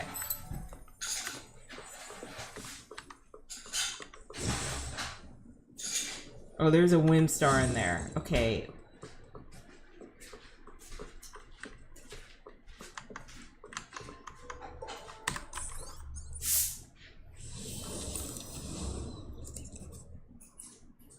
I'm trying to figure out where he is. Oh, he's over there.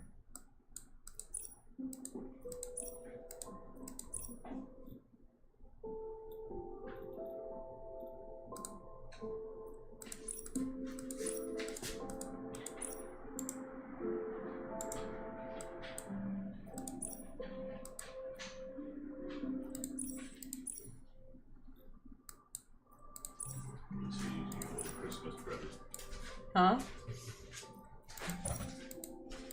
What did you say? It's not little. Anything but little. It's pretty pricey. Pricey Christmas present. Okay, so I'm gonna go see this guy. Probably, yeah. But it's nice. Lights of different colors on like mine. Alright, let me go battle this guy over here. What's this kid doing? Magic. Oh no, it ran away. I made it run away. Sorry, Red. I apologize. Quiet, loud, loud footsteps could scare the Sakos away. Catching a Sako is not easy. I've been observing them for quite some time. These little critters may have poor eyesight, but their ears are very sensitive. Okay. That's cool, I guess. Alright.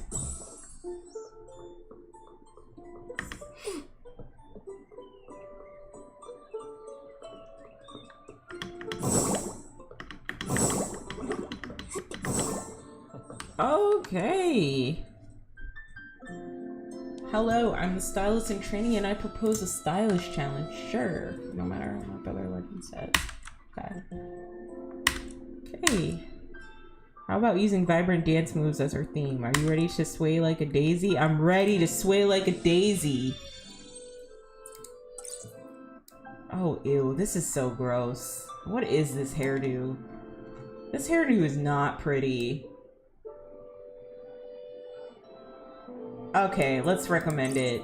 Let's go with the recommended and hit continue.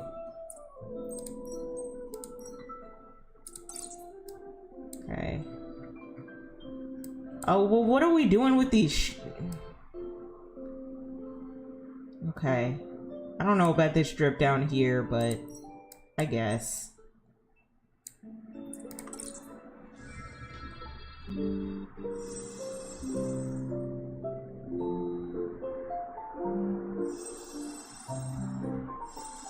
Oh, this looks so ugly. The pink wig is not it, girl.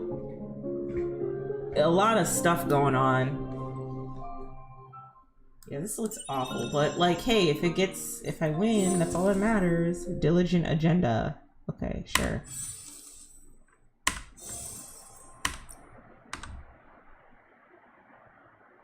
My dear, your vibrant energy is enough to rattle the earth. Okay.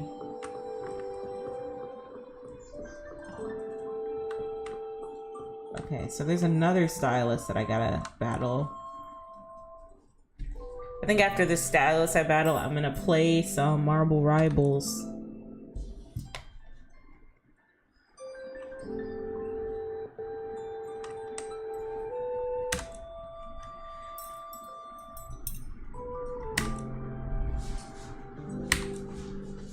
I'm ready.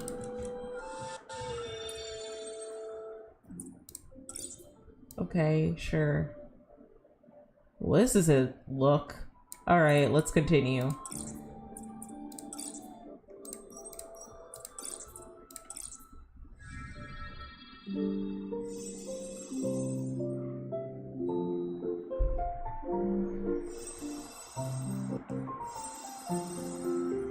I don't know about this jacket. They're always trying to make this crop jacket a thing, and I just don't see the vision.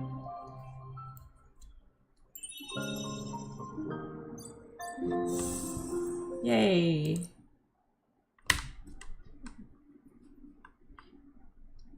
That's it, just like a sweet shining star, leave those bland stylists behind. I still can't believe it. How did I lose to you in this theme? I don't know. You just don't have the vision, Legrand.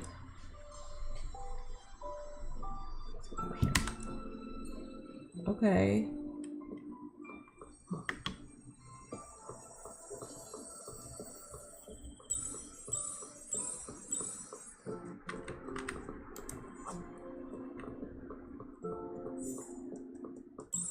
Oh, you still here, bro? Still waiting on someone? Okay, well, whoever you give your flowers to, I hope it's worth your while. Okay.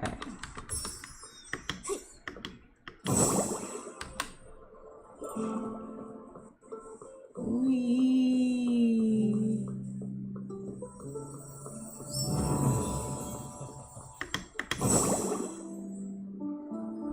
Okay, so now what do we do?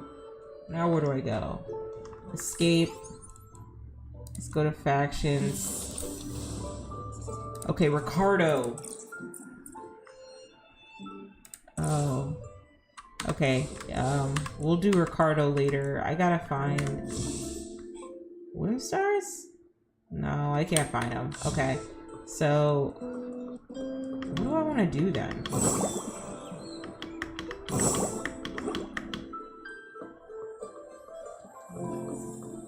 Maybe I should defeat Ricardo.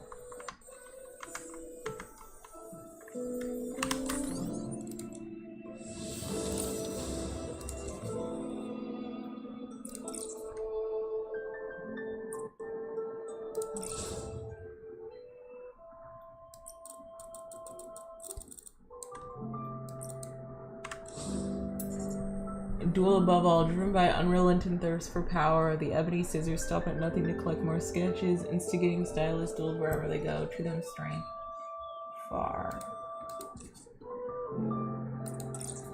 They're currently occupied and unavailable. Head over to Run Pearl Pal, adjust the time, and check again. Alright. Oh shit. Oh no!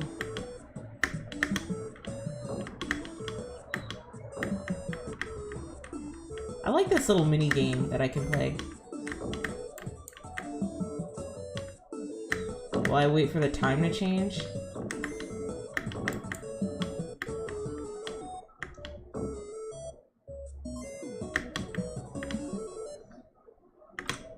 Okay, confirm. Okay, is he available?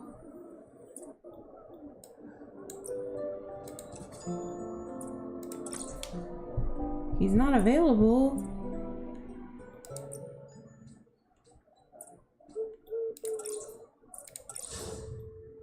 Oh, okay, let's try nighttime.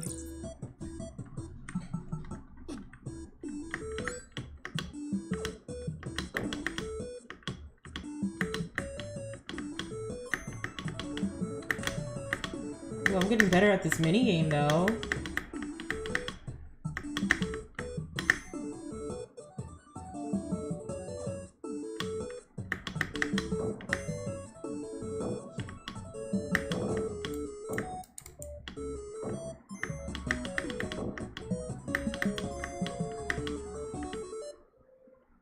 Okay.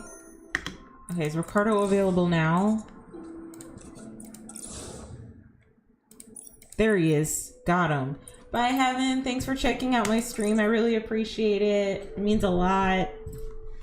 Take care. Bye. Okay. Alright. Ricardo, I'm coming for you.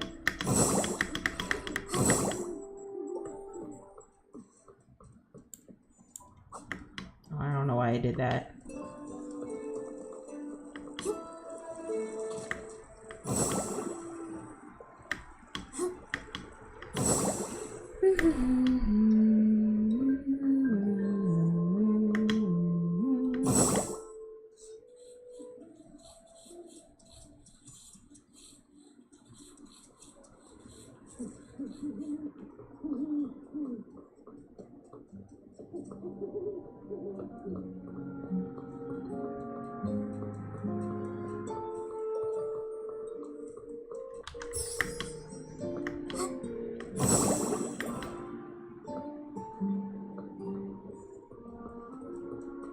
Alright, Ricardo, I think this is the big boss battle of stylists. Let's go. Square up.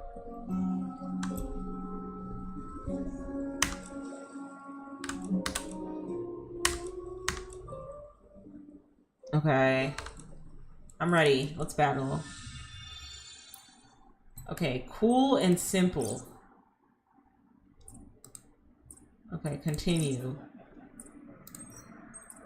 Confirm. This is the same outfit I wore last time.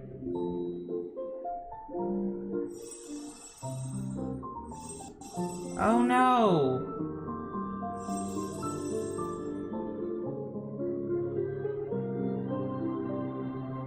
Oh, I didn't win! Oh! I lost! Damn. I'm gonna exit and I'm gonna meet up with him later. I'm actually gonna play like a couple rounds of Marvel Rivals.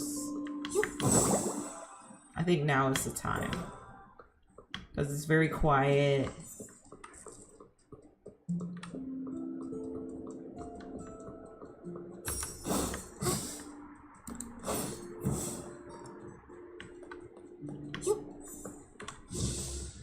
All right, let me escape.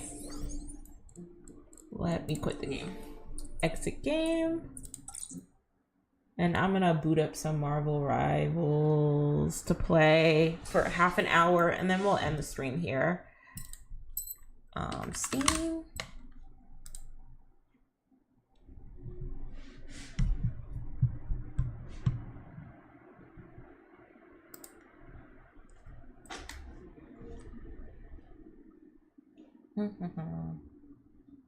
I wish I had a Marvel Rivals like tab here, like desktop tab. That would be nice.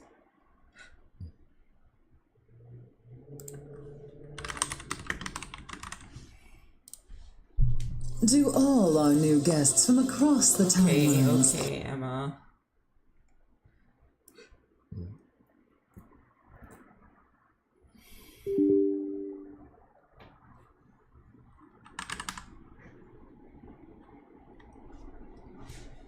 Alright, so I'm gonna start playing some Marvel Rivals.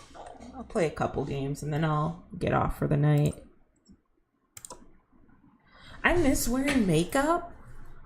I want to wear makeup next stream, but my primer, I got the Urban Decay regular primer and it's too oily on my face. And I have like combination of oily skin.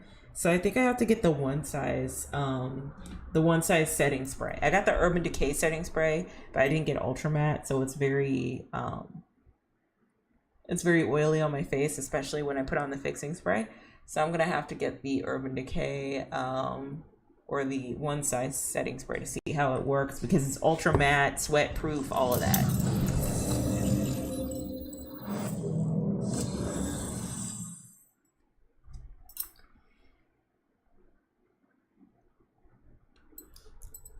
If I don't get a tattoo, I could be a henna tattoo girly. So I mentioned how I don't want a tattoo, and I think one of the reasons why is because it's a big commitment and I can't find somebody who's like really good with like pigmented skin tones or like darker skin tones. But if I were to get a tattoo, I don't know, I feel like I'd want to change it all the time. So maybe I should get like henna or something. I should get henna to start out with to see if I like it and then move into getting a regular tattoo if I'm interested in.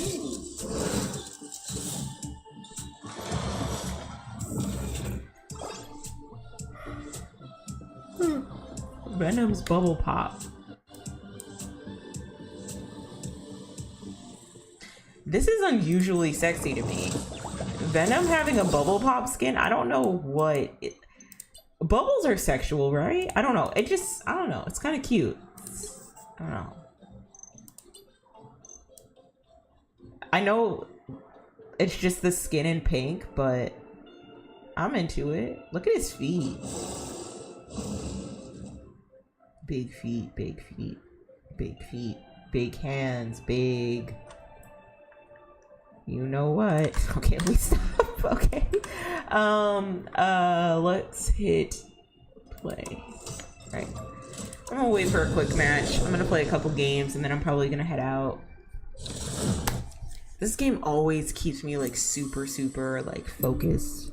Like I can't focus on anything else when I play this game. I can't talk to anybody. I'm just like locked in. Hopefully I play well as Invisible Woman today.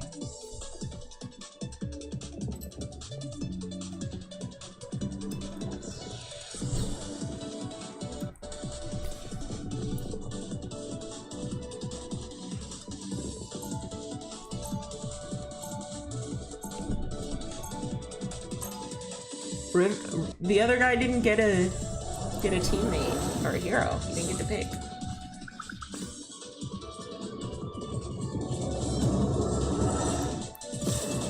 Who wants to see something fantastic? 30 seconds before you attack. Get ready. A treat to stay back, hot stuff. Your old brown Benji's got this covered. Yeah, good news. Ben's gonna punch the time stream into shape. Problem solved. You know, kid, sometimes you really scorch my souls. But you wouldn't have it anyway. The battle starts in 5, 4, 3, 2, 1. All you need to do is capture the mission area. Got it?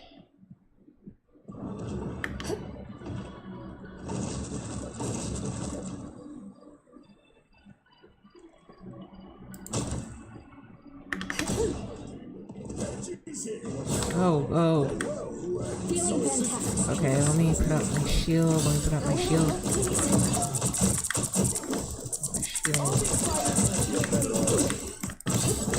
That's Spider-Man. The mission area is yours to capture now. Oh.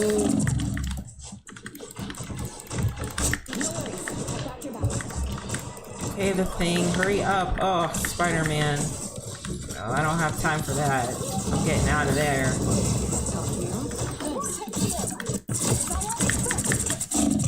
Damn it. Bodied by Mr. Fantastic. I won't disappear so easily. Alright. My favorite time!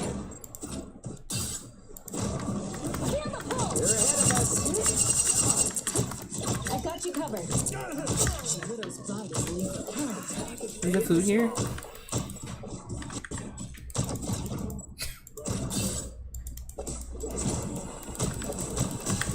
team's capture progress is past the halfway point. I'm taking less damage.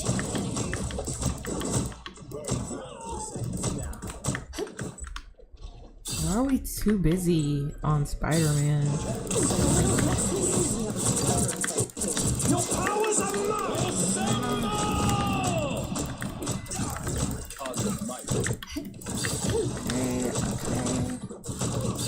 Every little bit helps.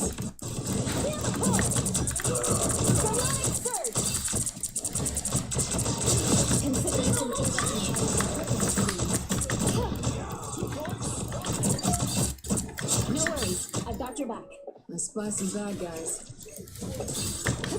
Us against the world!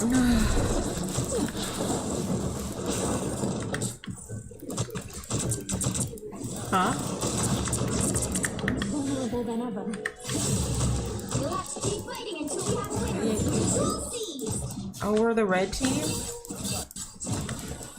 Be proud of what you did here. Don't mess with your mission! Yeah, where is everybody?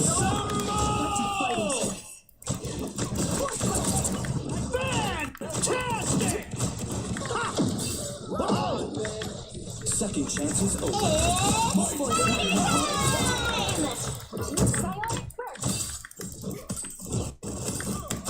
it really clobbering time already, Ben?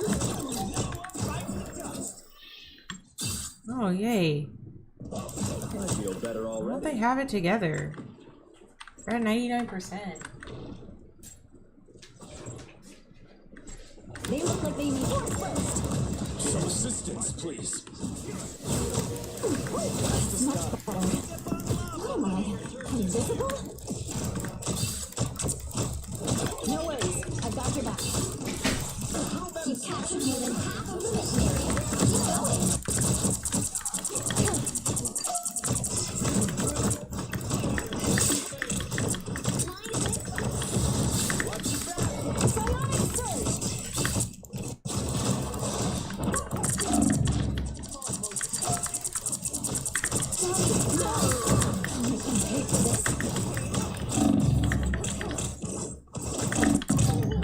No, they got it.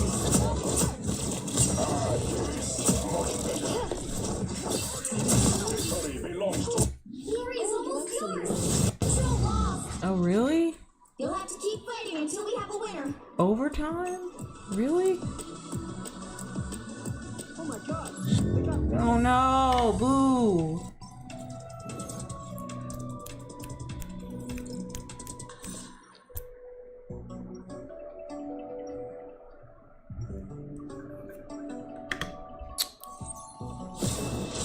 Cosmic rays didn't make me who I am today. My family did. Head itches. 30 seconds before you attack. Get ready. I'm playing this game. Yeah, that's what happens when you get 5 little rinky dink wings. It's 5 per person. That is true. I'm appreciative, thank you. Battle starts in 5, 4, 3, 2, 1. All you need to do is capture the mission area. Alright, relax. I'll take a cosmic clash Not all of with that. vampires any day.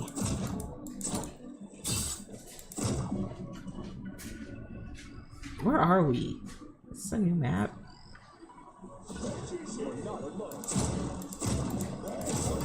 Like a day at the spa. I found more lost souls. What am I? We are undefeatable!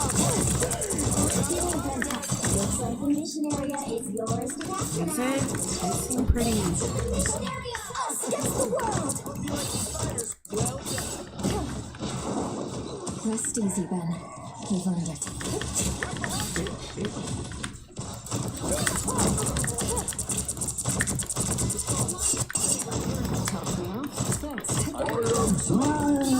Like a star! Clearly you needed some help.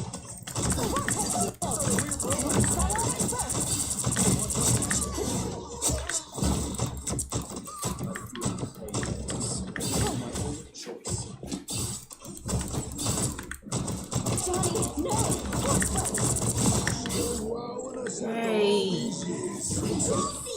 Playing well today. We did it! Awesome! What did you do today? What did you do today? Our foes have arrived. Yeah, but there's like no one here. It's just me. And one concurrent viewer.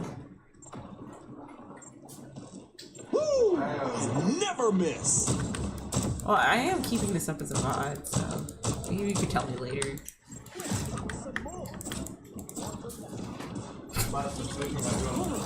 Yay! I do give a fuck about it. Clearly you needed Ugh.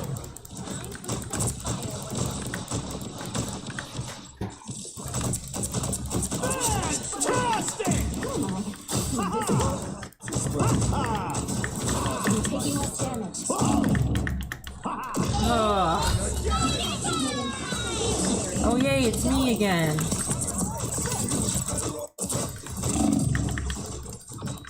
I got you covered.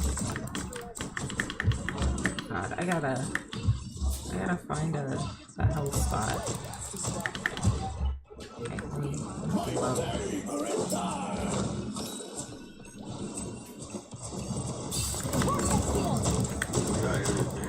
Huh?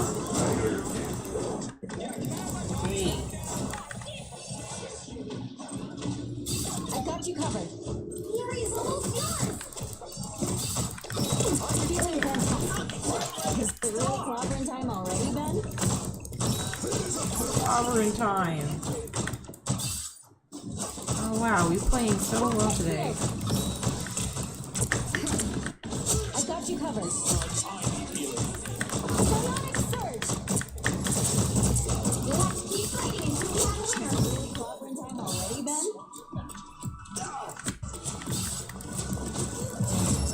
Hey, we won.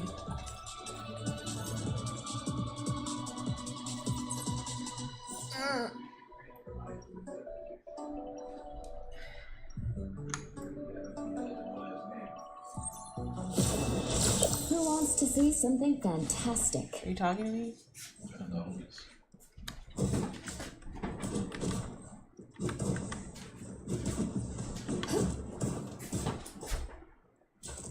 30 seconds before you attack. Get ready. This conflict is growing more dire with every new challenge that we face. I bet you're wishing you just stayed in that cocoon of yours, huh, Adam? I've never been one to hide from matters of great cosmic importance, Peter Quill. Oh, well, if you're not planning to use it, can I grab a quick nap? Saving the universe. The battle starts in 5, 4, 3, 2, 1. All you need to do is capture the mission area. Got it? One shot is all I need for a dream bot. No matter what timeline it's from.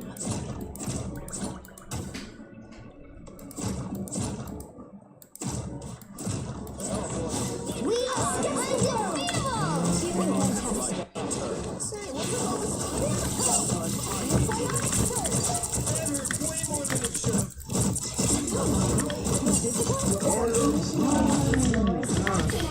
Groot, no! Let me go!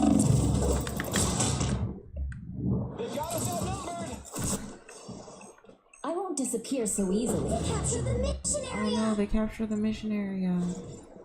No. Quantum magic.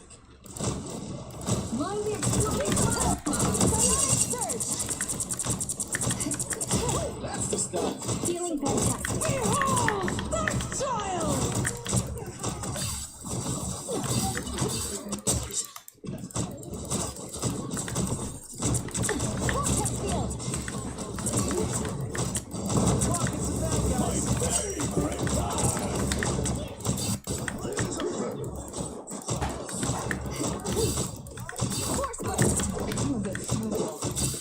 Is it really clobbering time already, then? I've got you covered.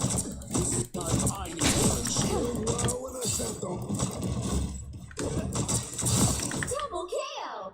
Okay, so where's the point? Where's the... Their team's capture progress has passed the halfway point. Okay. Vortex field. Oh, why did I put it all the way over there?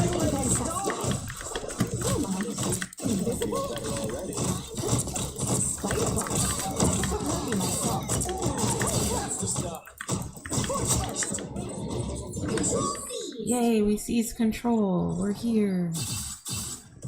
Okay, he needs to be healed.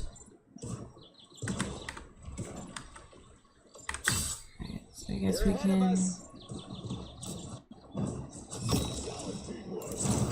Like a day at the spa. Fantastic! I've got you covered. Born again! I swear that It's party time! There's so much going on. I don't give up so easily. I never use my ult as Invisible Woman, and I should, and I don't. Now would be a good time to use it. Guardians don't back down. Where am I? I'm lost. Exact reason why I should not play competitive. Alright, okay, I think... Getting through now. Now? Is that smart? No, that wasn't a... No, I think that was smart. The mission area. Keep going.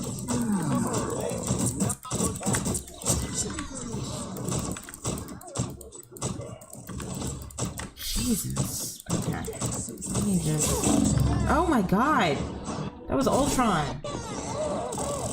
Was it? I I don't know who that was. I'll fight for my family until the end.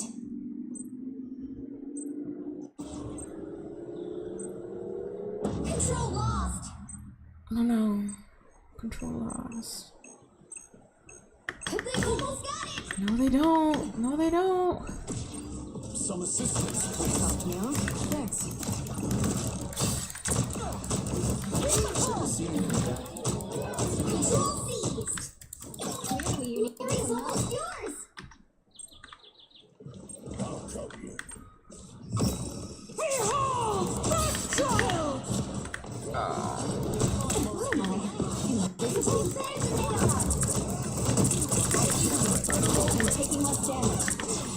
Bright like a star! No worries. I'll lock you back. Keep fighting until we have later. That's my sister. Nice. Oh yay, we won. I played pretty well. Played pretty well. Yay. Let's go, Ultron.